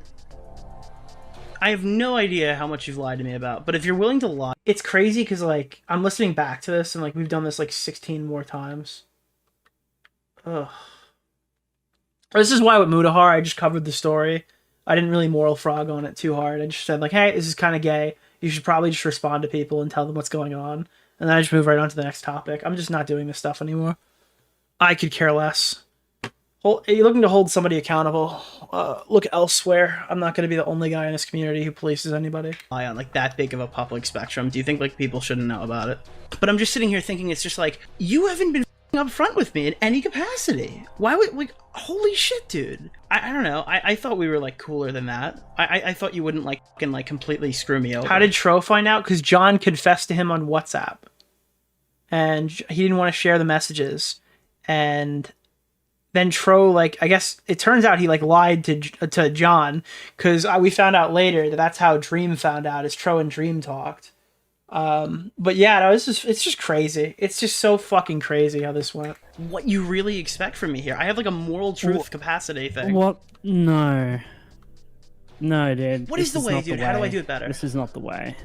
And delete that immediately. What did I do wrong? Dude, he thought I could delete the tweet and make it go away. Oh, God, this is so sad. What's wrong about it? What do you want me to, like... Why did John give away his evidence of lying to anybody? So what I think happened is because John used to be in an editor's group, because John was Tro's editor. A person? Who is Bunty King? He was one of Tro's many editors. And he probably at the time was like, hey, we just pulled this fucking prank, and Dream just DM'd me. And he probably gave enough information away that he'd forgotten over the years that he'd done this. Because this occurred like years ago, right? And then when he went to defend himself, he probably didn't remember. He didn't check his corners and remember that he'd already confessed this to Tro. Or if he did, he probably counted on the fact that Tro's the least likely to get involved, because despite the fact that Tro is a video drama content creator, I can count on my fingers the amount of times that Tro was actually in drama. I think I can only think of 2 dramas that like Tro was actually in himself, and he was on like one After Hours on like episode 36 or something. I don't know what number it actually was. It was just some really low number After Hours. So, I mean, that's also a possibility that he just assumed it would never come up. What would I change? This is not the time. This is seriously not the time. What do you mean? Look, dude, I feel bad enough already, but I'm not gonna just sit here and just like get guilt tripped. Do you have something to say that makes this make any sense to me? Okay, all right. It sounds like he's trying to cry too. I see the sob story, so I can tell you I don't care about it. No, I don't. You can tell the entire tone of the conversation is dramatically shift. Give me the sob story so I can tell you I don't fucking care about it. Let's move on. I don't even know why I stayed in this call. Oh, no, I don't. I'm not like serious. And to be clear, this is probably why guys like Chud and Queeman liked it. It's because I was just so pissed by the end of it. I was acting like me again. Seriously, I don't. Can you just like get it off? Like, did your dog die? Like what?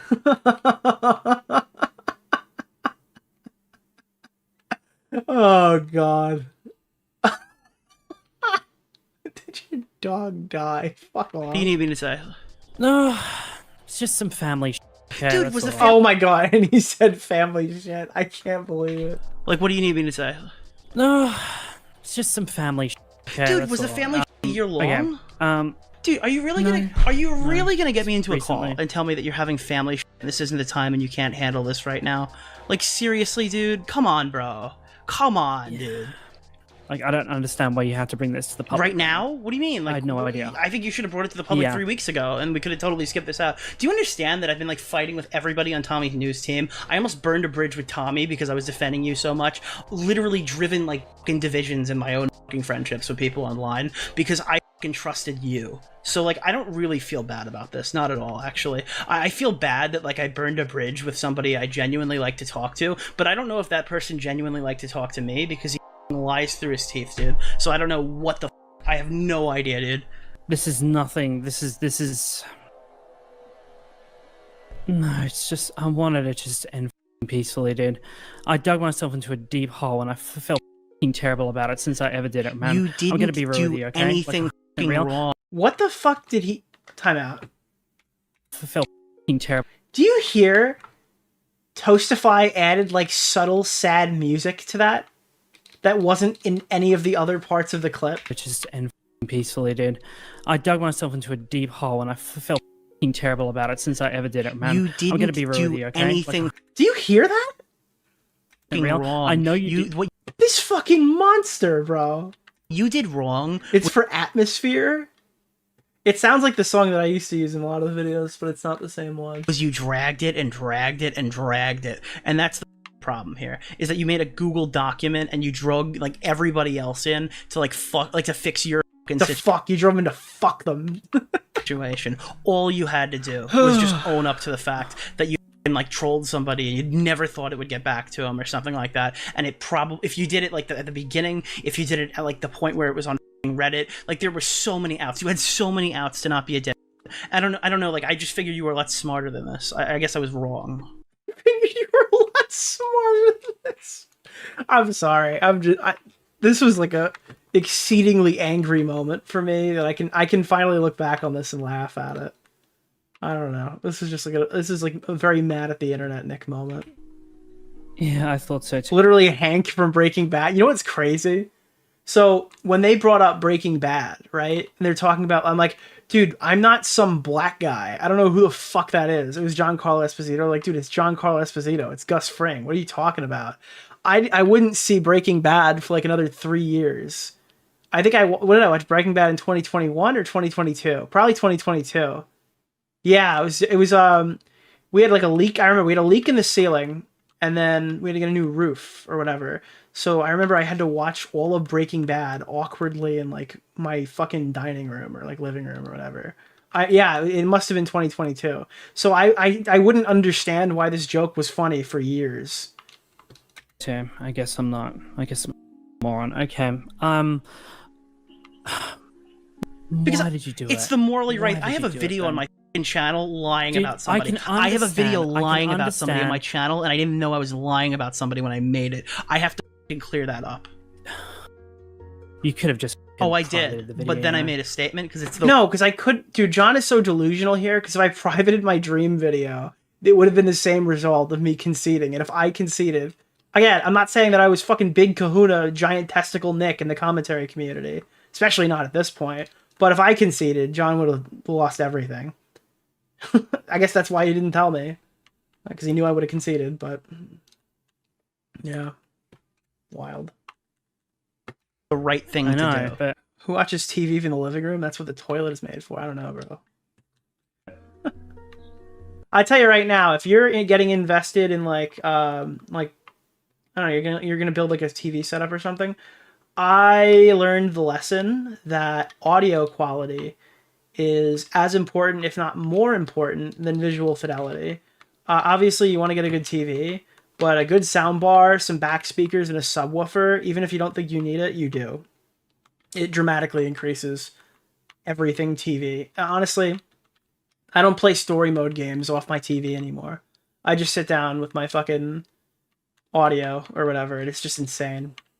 When I had people over the other day, I'm like, you just got to try one game of Call of Duty. It sounds like you're in Vietnam, and then like a bullet whizzes past your head, and you can hear it, but you're not wearing a headset. It's so crazy. It's just not. We always had this thing. We always said Not if you're deaf. That's true. That's very true. If you're deaf, you should buy a. If you're deaf, fuck the sound setup. Just go to Best Buy and buy an A95L from Sony. Because you don't need to hear, so you might as well just get the best OLED TV on the market. Like, if any of us ever fucked up, like, we would call each other out for it, right? We always said that. You fucked up, dude. I called you out on it. Sorry. After this, John had to post an apology. Hello everyone. As a commentator, my credibility is important to me. Unfortunately, I have let you all down. There is no excuse for what I did, and I take full responsibility. I wish I could have made a video, but I'm currently travelling and not in the position to do so. I was messing around on Discord about a year back with a friend of mine. I had 6,000 subs and I thought nothing of it. This somehow got back to Dream. They can't hear your advice. Maybe I don't know, YouTube has like a Braille translation, right? And I didn't expect it to. I panicked. I told a lie, and I thought it would never get brought up again. I was wrong. Dream's Reddit post came out and I was completely in shock. I panicked again and I made my thread, digging myself into a deeper hole. The problem is, like, this is too little too late, but this is true and this is what happened, I think. I thought it would look really bad if people thought I was impersonating a YouTuber, even though it was so small and inconsequential at the time. But I understand now that lying about something on as big of a scale as this is indefensible. Time after time I messed up. But yeah, no, you didn't realize. You got caught. I'm sorry, I can't even give you that. You got caught. I should have just said it was me all along, but I didn't. I dug myself deeper and deeper, and I got caught up with everything. He thought he could twist this and use it to make a better video accord with, and then he realized, holy shit, this is like a huge lie that I am now fucking up, but I'm already in too deep, and I kind of just have to hope I get away with it. And if I don't get away with it, it'll be the end of my career. If I do get away with it, it's like the greatest heist I've ever pulled off. I imagine that's what he was thinking. I lied about a massive creator, and I'm sorry. There is no excuse, there is no need to defend me. And there are people who like talk about this still. It's like John lied about Minecraft or whatever, and I even make the joke every so often about it. But it's not like he lied about Minecraft. He showed like a psychotic level of defense of this lie, to the point where like even the most like charitable people will feel kind of weird about associating with him after that. Like his fucking inability to take any L here or concede any ground was enough that it was just like, this is like, I mean, it had to be career damaging. I don't know if it had to be career ending, but it had to be career damaging. I was brutally wrong, and I'm sorry for lying to you all. I'm especially sorry to Dream for everything I did. Lying at the expense of someone's credibility is one of the worst things a creator can do. Once again, there is no excuse. Did I say something retarded? Braille is for the blind.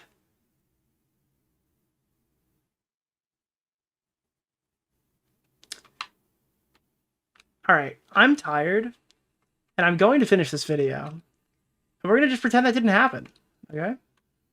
I understand if this makes you lose respect. If you know, then you know.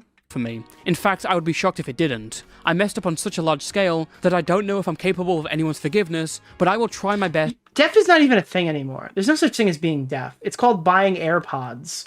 Dude, oh, my hearing aids, they cost so much money. You know what doesn't cost a lot of money? AirPods Max. They were on sale for $160 at Best Buy last week.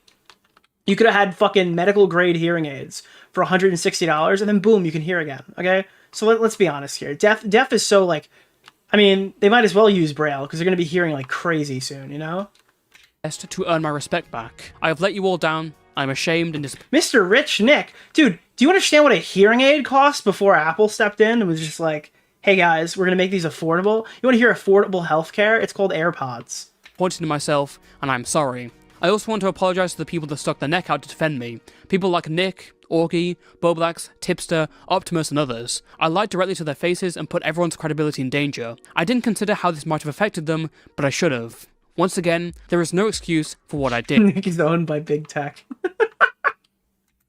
Dream would see this and made his own response, saying he was severely disappointed in John Swan for his lies. It turns out that someone had told Dream at some point about what was going on and showed these WhatsApp messages, and despite— Which is crazy, because Tro didn't even give me the WhatsApp messages. I had to lie, because I had to literally lie to John to say that I had them to get them, but Tro literally was giving them to Dream anyway. So I guess Tro just didn't know my motivations, which, I mean, it ultimately worked out in the end, but it would have been a lot easier if he just gave me the messages and we could have skipped the whole rigmarole of getting John into a call and convincing him to confess. I mean, I'm sure you guys liked it go like that way better in hindsight, but could have saved me a lot of stress.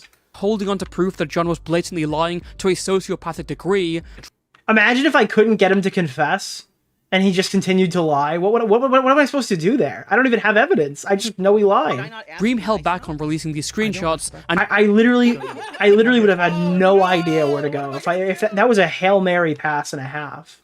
They even tried to resolve the situation privately with John multiple times. John would not accept. I know people hate Dream now, and I get it, but the amount of restraint to not just nuke this off the face of the planet after seeing him spew bullshit about you for weeks has to be respected. This WhatsApp screenshot had also gone to Keemstar, hence why he jumped in, but his behaviour was far from respectable. Keem knew that John's story wasn't true, and due to recent grudges with the rest of the commentary community— I forgot why we were fighting, but I remember thinking like Keem is literally just okay with burying us, and he had no interest of actually correcting the story. Let him lie for weeks like a wind-up toy, just so he could get one up on the community and then gloat and destroy everyone with one stone. This private call by Nicholas DeOrio quite literally— Which is crazy, because me and Keem almost went into business a couple months later. No wonder the commentary community is so fucking crazy. What year was this? 2020? Or was this 2021? I think— did we immediately go into business? Like right after this? Or was it a year later? Or did we go into business in 2022? We went into business in 2022, didn't we? Where we didn't like go into business, but we did like a trial run to see if I would like move my channel to Drama Alert and be like the video essayist on Drama Alert. And well, the idea was that I would post a video every month for him over there on a full-time salary, making about he offered $100K annually. And I did a 2-video trial run to kind of see what it would be like, and I wasn't really sold, and I didn't really want to do it. So I went and got a regular job, and I left money on the table to be normal, which ultimately,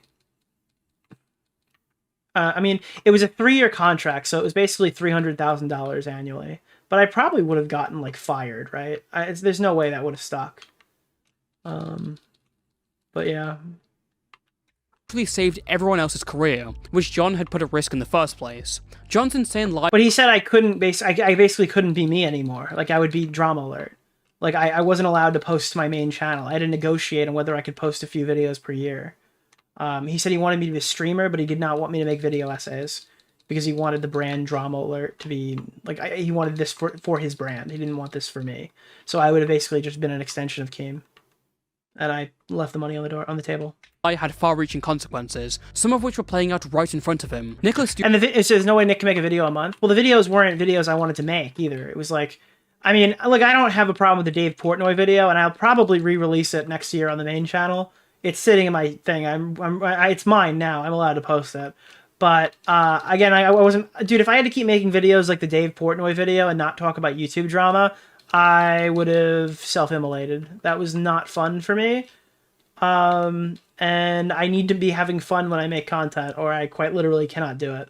So that's also a factor. But the videos were going to be like 20 to 30 minutes. They were not going to be 45-minute, 50-minute video essays or takedown pieces. They were going to be far more boring. It would have been like Sunny V2 slop rather than actual drama commentary. DeOrio was getting into arguments with his friends over it. The whole situation's attention had led Corduit to get death threats. John had even privately talked to Boblax, who is autistic, and tried to sympathize with him about— That's what you do now? I'm literally a streamer. I post low-edited VODs to my YouTube channel. But on my main channel, it's just straight video essays. Like that's, I mean, I post like, hopefully 3 times per year would be cool. That would be cool if I post 3 times per year, not including the Kiwis video, because that was an older video. But I don't know. I mean, my video essay channel is comparable to like every other video essay person now. You get like H-Bomber Guy once per year and you enjoy it. You get like all those guys. That's kind of the future of that channel. But I mean, realistically, when all was said and done, this would have been the 3rd year, right, of my contract with Keem. Like right now is my 3rd year. I think right now would be the 3rd year. And I'm going to be honest with you, I turned out just fine. So I am very happy with the decision I made with that deal. About how autistic people would act. The reality is that he was just using him. Also, remember that 8-page Google document response by John Swan? Well, as it turns out, prior to its release, Nicholas DeOrio had published a 2nd channel video defending John, obviously not knowing anything about John's lies at the time. When John wrote his first draft of the document and showed it to Nick realized that a lot of the points were strangely similar to his video. In a matter of days, John had destroyed months of effort. It was all gone. For the last year, he had prided himself on journalism and ethics, research and integrity. And you lie to all your friends and your audience for weeks on end as they sacrifice— And the thing is, as you build credibility and you're known for doing good stories and stuff, like, it sounds crazy, but like, you're allowed to get away with a shitload more. And he took advantage of that, right? There are times when like I say like, hey, this is what's happened, all right? You can take it or leave it, but it's what happened. And the audience will genuinely just go with what I say, right? Because I have a decent credibility. And when I fuck up things, I'm usually the first to let you know. Or if I'm not the first, I'm very quick to concede and go over it and talk about it. That's just who I've been forever. So I get a lot more leniency with talking out my talking without screenshots on screen and stuff like that. I just do. And I know I do. And I acknowledge that. And if I took advantage of that, it would be pretty fucked. Which is why I don't. But I mean, that's just kind of something that happens, despite the fact that like we pretend that it doesn't. Their credibility defending you? For such an esteemed commentator— That's why it's so important to like take everything with a grain of salt, because I mean, this is not just me, and I like to think that I'm pretty fair, but I mean, I'm biased in that. I like to think that I'm pretty fair, right? And it's like, you don't know how fair the other people are going to be. It really was a pathetic way to go out.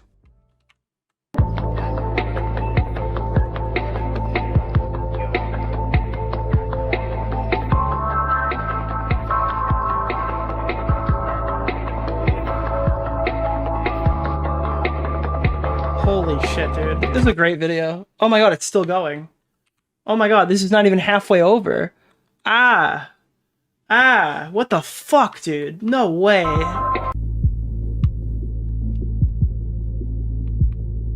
Shout out to Toastify, by the way, if I haven't said it enough. This is Toastify's video. He's in my next video, just to be clear, in case that's not well noted. The dream situation, John came back, but it wasn't in the way... He actually just sent me a revised version of his part that I have to now put back into my timeline and make a few alterations. ...that most expected. Rather than a big return with a new video, John first posted... Wait, why did his voice just get deeper? Did his voice get deeper in chapter 6? But it wasn't in the way that most expected. Rather than a big return with a new video... Bro, Toastify just... his balls dropped between section 5 and 6. Did you hear this? Like, his balls just dropped, dude. Phoenix. What is... No, this is Anonymous Gene. Oh, it is the technical stuff. What else is in here? Oh my god. I'm gonna fucking watch this. I want to see the Destiny segment. So I didn't watch part 1, 2, and 5. Dive bomb. One thing that I didn't really go over in that last segment is how... I need you to see this Destiny stream. John's friend group of YouTubers had changed. And I don't mean the people that you would usually expect, like AugurFC or Nick DeOrio. When John came out of the Dream drama, and as he was building up his own reputation, his friend circle now consisted of more young and aspiring editors. Incredibly talented editors, mind you, but also people... The Destiny John Swan thing is so crazy, because it happened again. Like, he was in call with us, and he's like, what do I do? And I said, dude, Destiny's really good at this. You should just go talk to him. If you're innocent like you say you are, it'll go super well. And then it just destroyed him again. Like, it was just...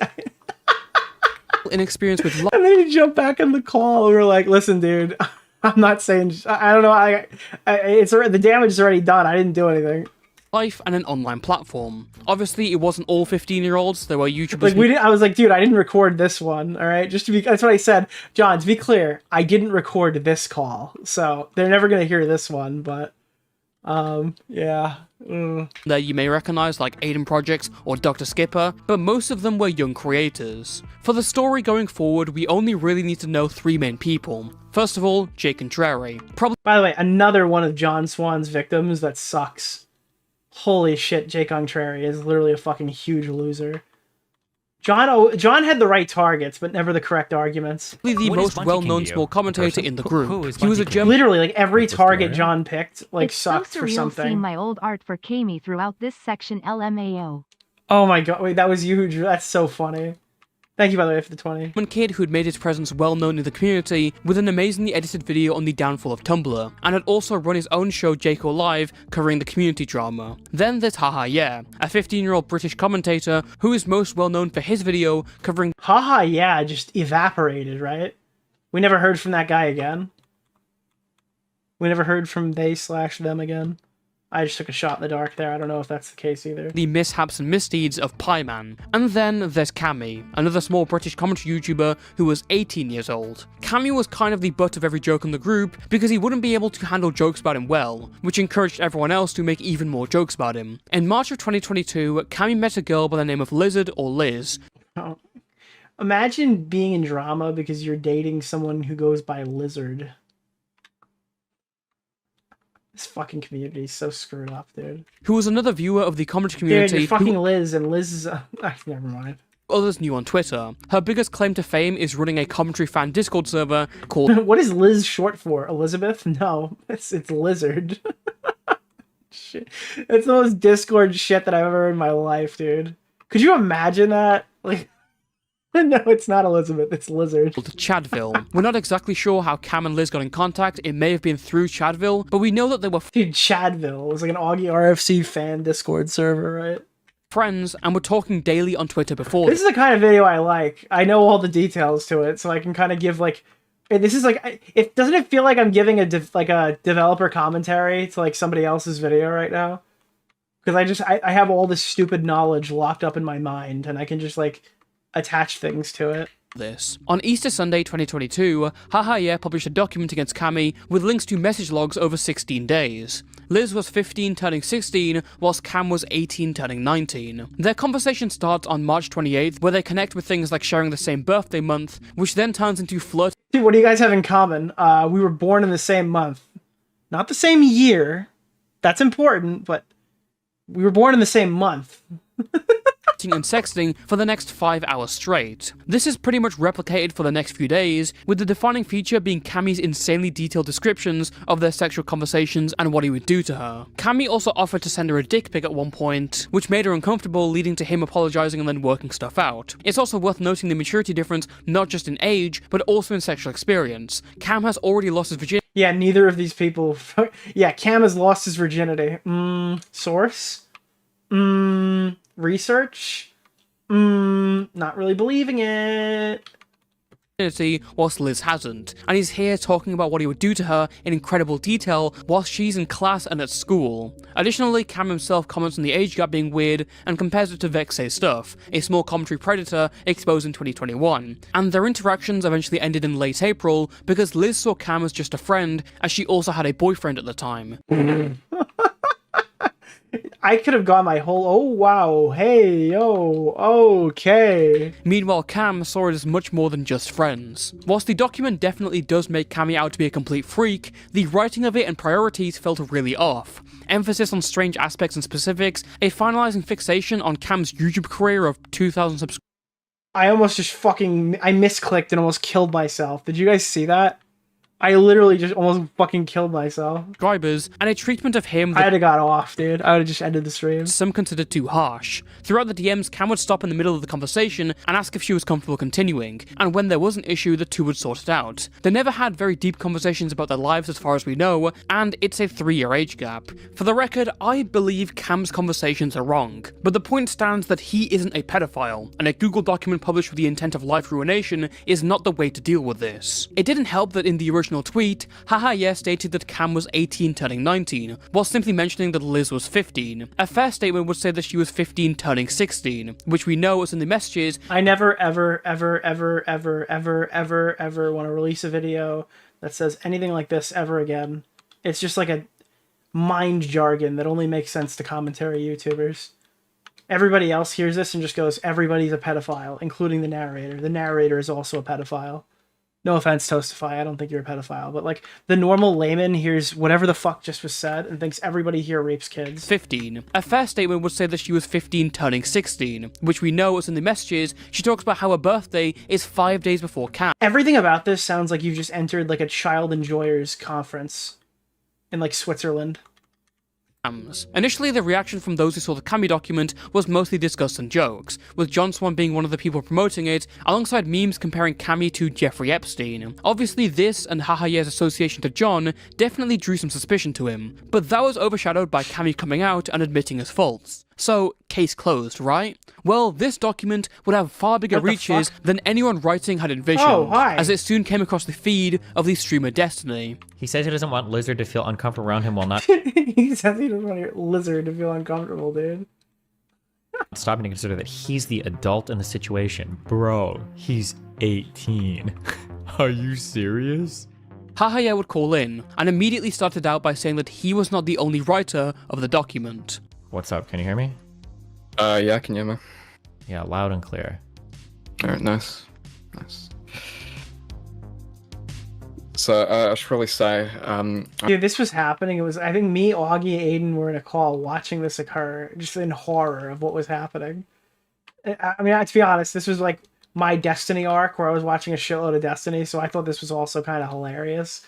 But I mean, objectively, it was funny. I don't know. Didn't write the document fully. It was someone else who don't want to be like involved. I wrote like parts of it, but it wasn't on there. And so like I'm not trying to say he's like a predator. Well, you are. Wait, come on. Let's at least own it, right? You're trying to say he's a predator. Weird like predatory behavior, right? Don't you literally have like a tweet that's kind of like calling him a pedophile? Which one? The Titan turning into a Titan, the one guy turning into Epstein. That was possibly an inappropriate joke. Dude, he just knows he's eating shit too. You can hear it in his voice. Okay, so hold on. I'm sorry. I'm laughing because it's all funny to me, but you're kind of like trying to destroy somebody's life over some like pretty dumb shit. The age gap could be like two people in high school, right? 15 and 18 could be like a sophomore and a senior.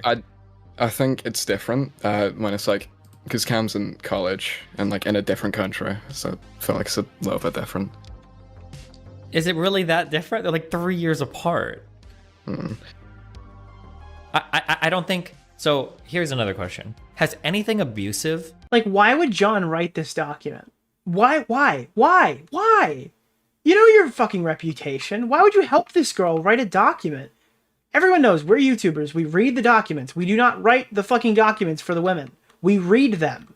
That's literally it. That's all you have to do. If you follow that, there's nothing you could possibly do wrong in these stories except for misreport it and be biased and all this stuff. But I mean, like, the first thing you need to remember is that, like, we are the YouTubers. We read, we do not write it. Oh, God. Oh, upgrade weapon rarity. You are correct, sir. Oh, yeah, about that. Actually happened here? Like, is there any evidence of him grooming or ignoring her saying no or anything like that? Well, okay, no. Okay, and then my second question is, if I were to start going through these DMs, is she like flirting back with him? Yeah, but like, so basically she just said that she started like liking him in these conversations, right? I also think another factor in this. Oh my God, I forgot Aiden was in this call. Can you believe Aiden and Destiny were on the same stream together, dude? Holy shit, dude. This is like chat's worst nightmare. Is like the vulgarity of the messages. I know that doesn't make it like worse. I can tell John loves gay ops. Yeah, you're right. You're 100% right. Yeah, that was like his fucking Achilles heel was gay ops and hanging out on Discord calls with retarded children that ultimately were all going to turn on him.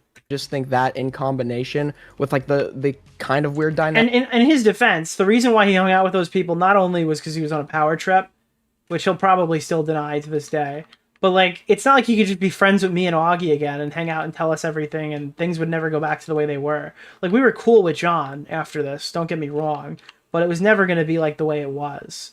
So we were pretty close with him, and then he needed to make all new friends because he couldn't really be close with us anymore after the dream stuff. So what else? Like, I don't know. He was just trying to find new people to talk to as well. Dynamic. Well, but vulgarity, I mean, if they're and all of that is vulgar, right? It is. It's like that's yeah. So I mean, like that's not. It's not vulgar. It's literally. It's gonna be vulgar, right? It's not like you're. Eventually, word starts getting round to Bunk, a political YouTuber affiliated with commentary. Oh my God, bro! Every second this gets more unhinged. Every second now, Bunk is joining, and they're telling him that John Swan is involved in the. I was laughing my ass off by this point. Document. Wait, was John Swan? Why were you still cool with him after the dream stuff? Enough time had passed. He'd come back. He'd started working on content again.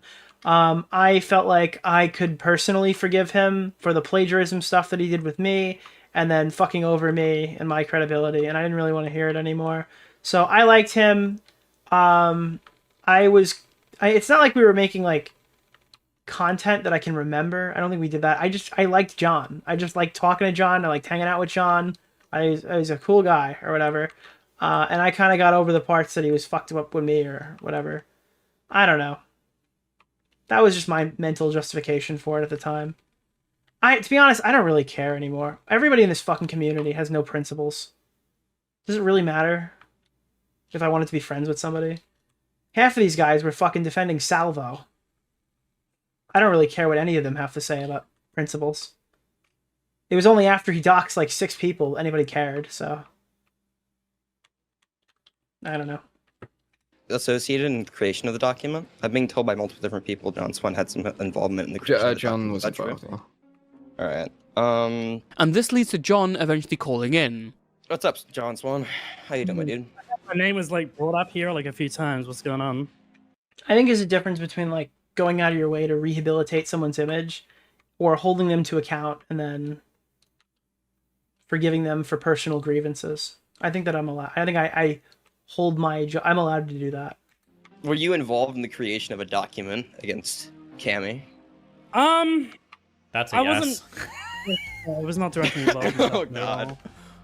What does not directly involved mean? No, I mean I saw it. But Okay, I found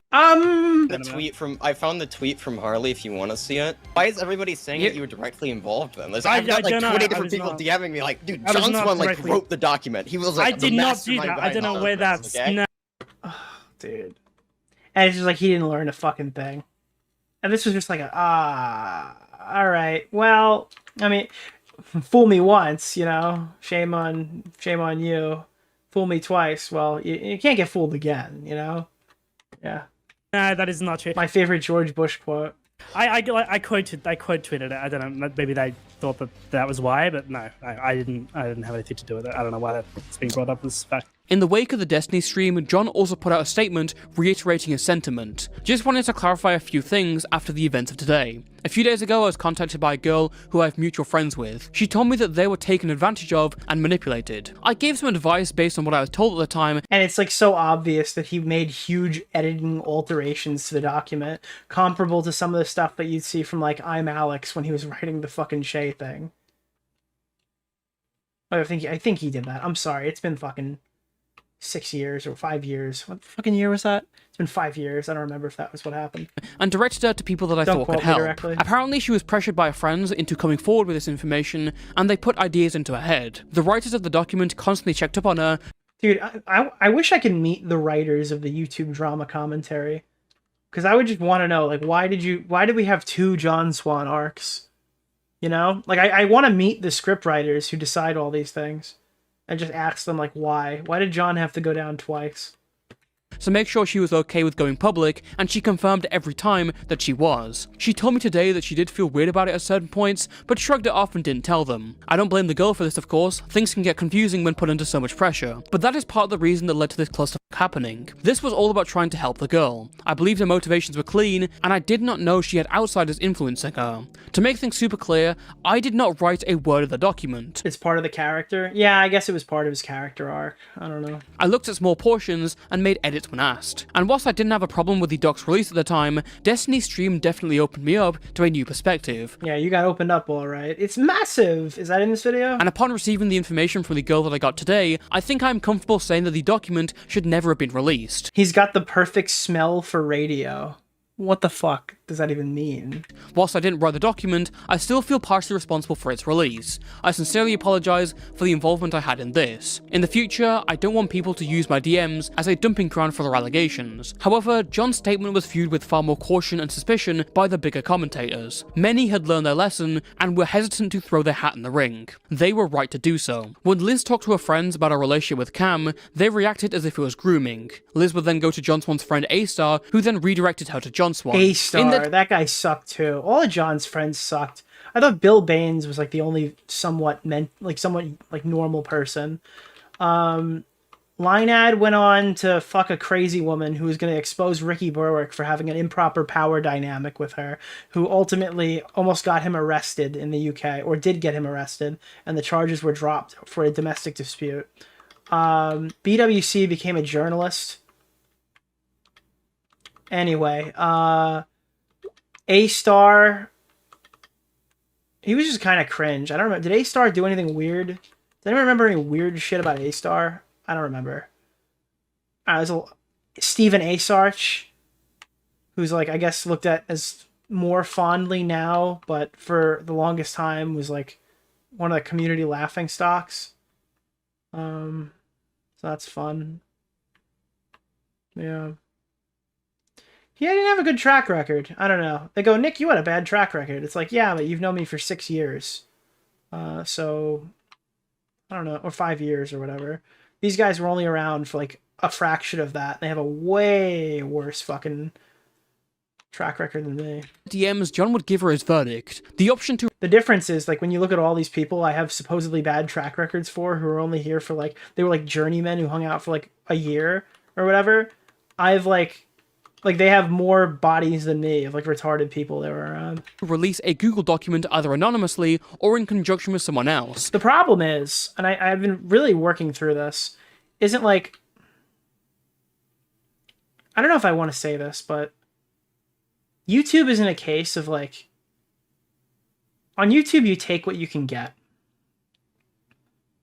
That's the God's honest truth. I think a whole lot of these people are fucking like, you want to think that these people are normal because you don't want to reflect that way upon yourself, I guess.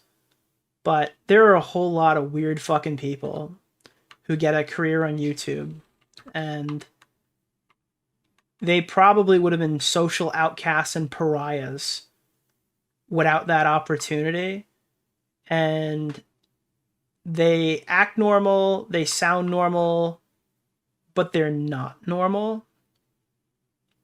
And that's most of them.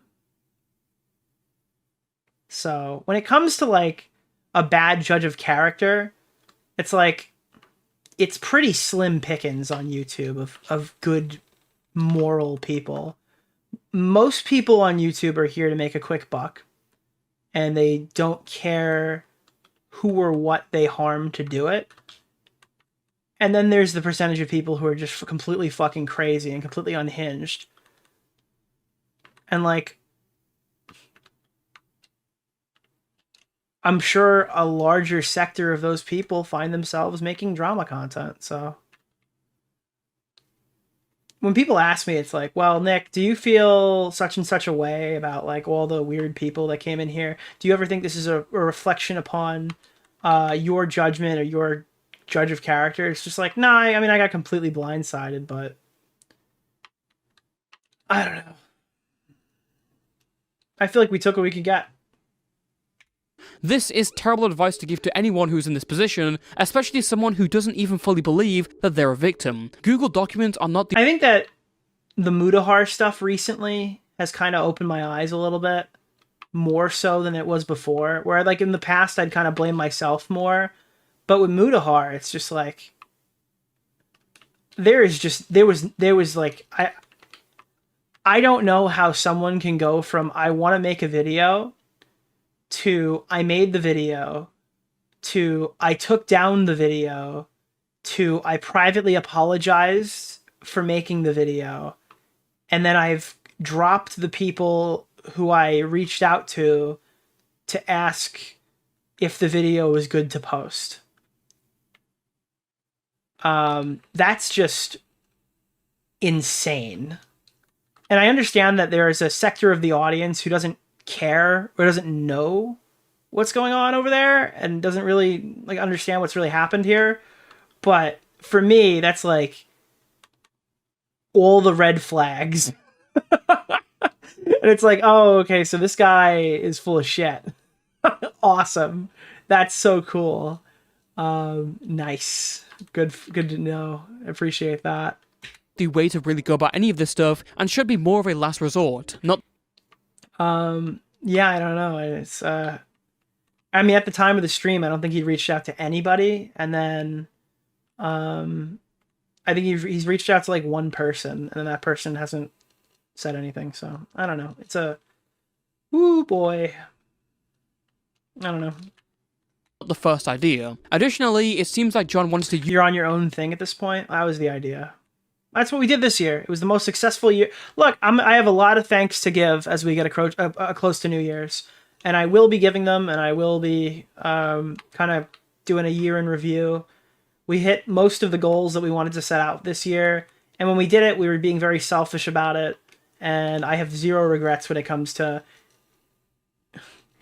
My whole mentality was like, fuck the big three, it's just big me this year, and I feel like I've done that well, but also still maintained those friendships with people I do like. So I call it a success.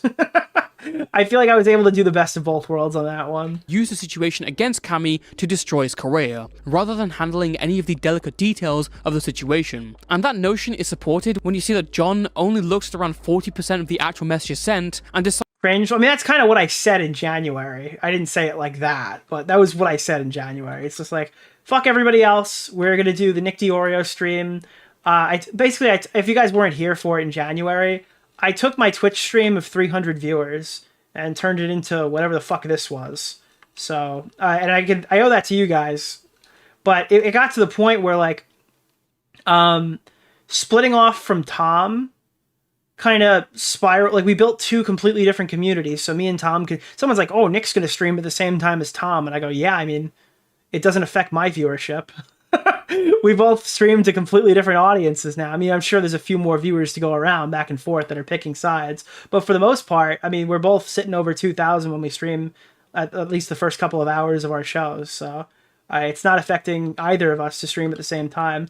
And then when Augie came back, he was thinking like, oh, I'll probably stream to like 700. But because of the way commentary has grown in the last 6 months, he showed back up to an entire audience of people who'd never seen his streams before, who've only heard us talk about him in passing, and they just wanted to see what was going on. And then Augie came back to more viewers than he'd ever gotten before, which was partially because it was just a crazy event that Augie was coming back. But I think that was a huge relief to him too, that like while he was gone, this space has just grown dramatically.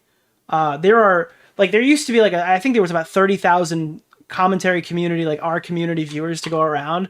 That number easily exceeds over 50 now or whatever. Like we've grown dramatically in the past year, which is awesome. Decided that was enough for a document. I read the document in the call with a few different people, and there was a few DMs in there that sort of like made like broke the narrative apart that you guys are like trying to like paint. So she was comfortable with this like a few days ago, and then she goes and makes a document about it. Okay, I think that. I don't remember this message you're talking about. It was. I mean, I can try and find an archive. I may not have. To be fair, I did not read all of them. And despite this, he told Liz that he read through every screenshot and that this was grim, as well as actively advising her on what paragraphs sounded good. This all doesn't sound like someone who had, quote, no involvement in the document. Aiden Project would later leak DMs of John teasing this big document, reveling in its severity, and then restricting Aiden from inquiring further. Fuck, everyone's asleep.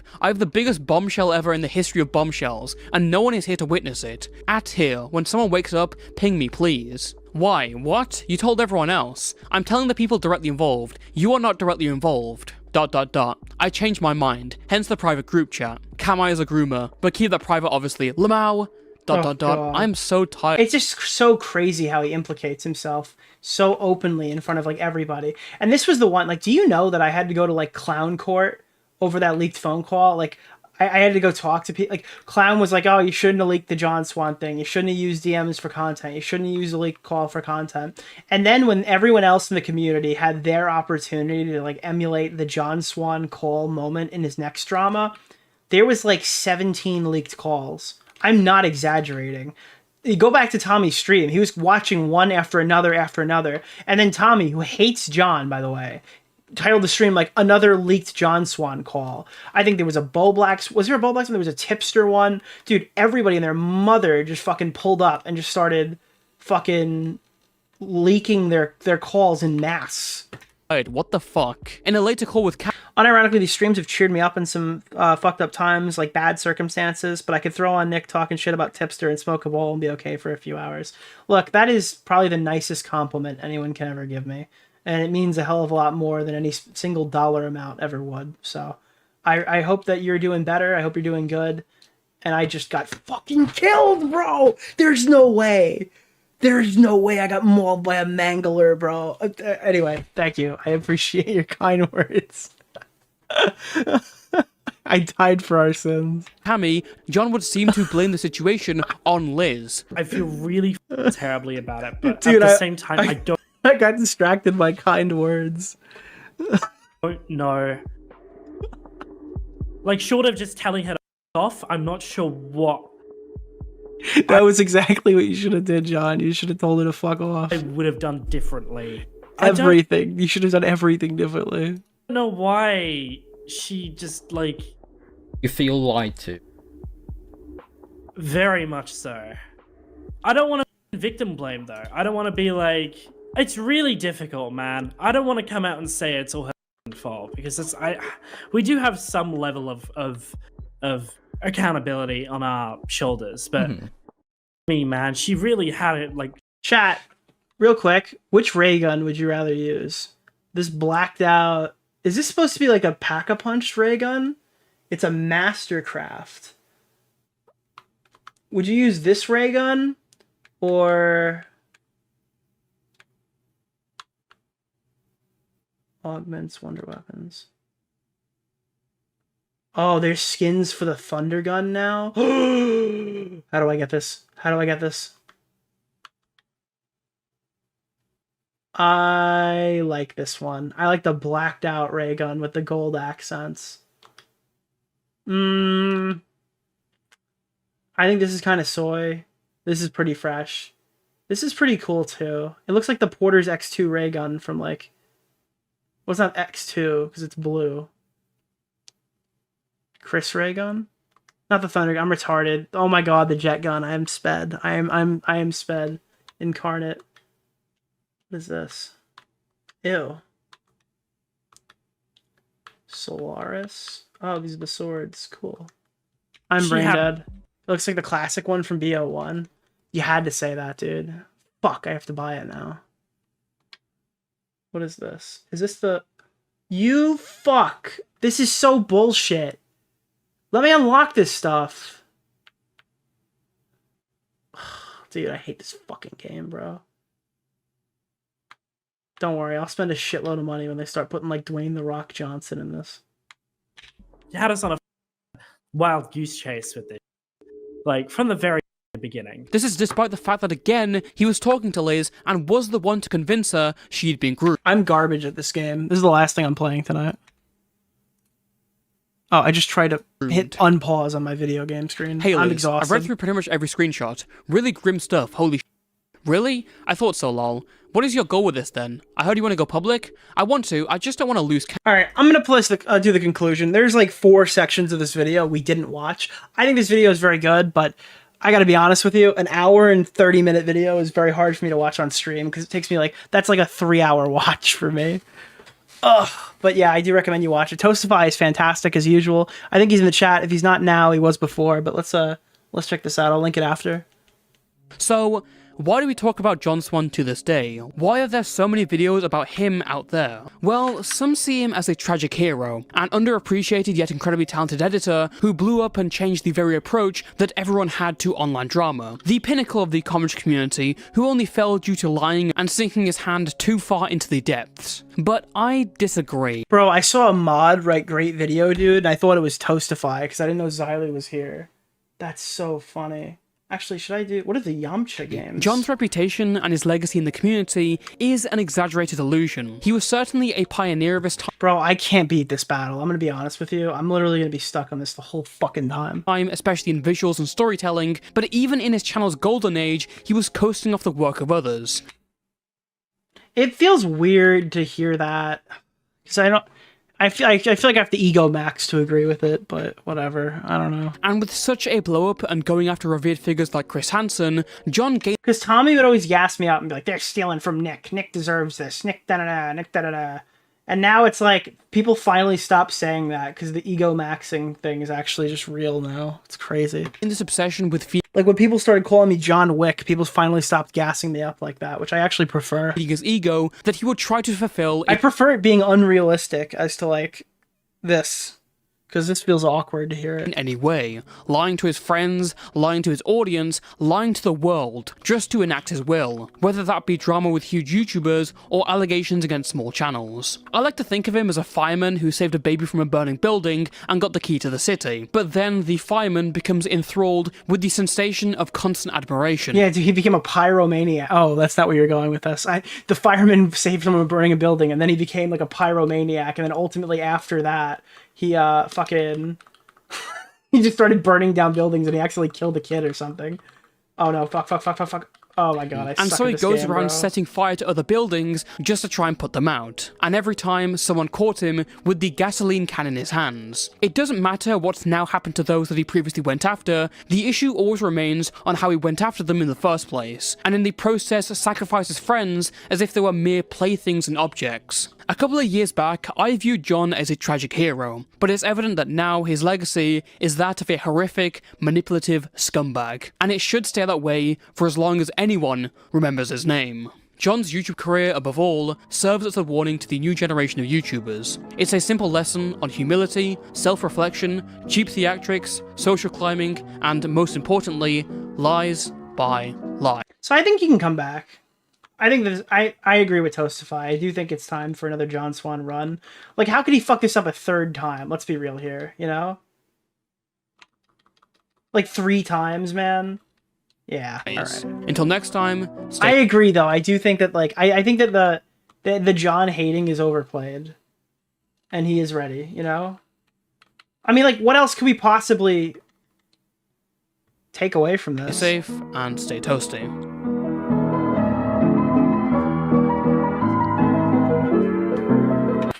Very good video, Toastify. If anyone wants to link that, should I make Toastify link his own video? Or I'll just eat some shit for a second. Bang, bang, bang, bang, bang. Alright, guys. I am going to lose this fight right now, and then I'm probably going to read some donos. Unless there's something else going on. But fuck you for blocking my thing, Spider-Man. Yeah, there we go. I was going to say Cyberman. Where's the... Oh, here. There we go. I am fighting right now against Zamasu. Okay, now I'm fighting Goku Black. He's iconic because he's actually not black. He's apparently Asian. Zamasu is cracked. Ugh. But yeah, I mean, the John Swan stuff is wild, dude. I don't know. He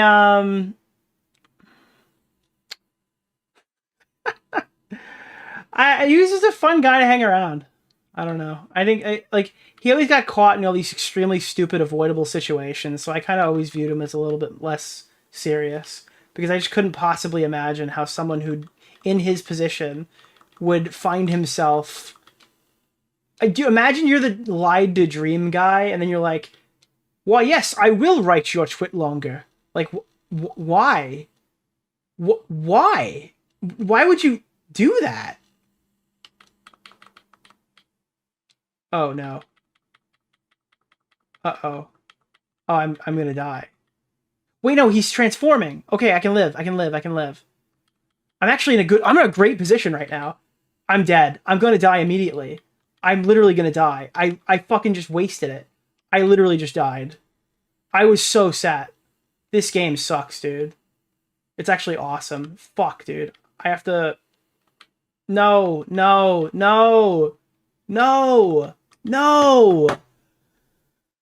Oh, bro. Fuck, bro. That was the closest I got on this fight. God damn it. Dude, he just immediately ate me, bro. Alright, let's read some donuts.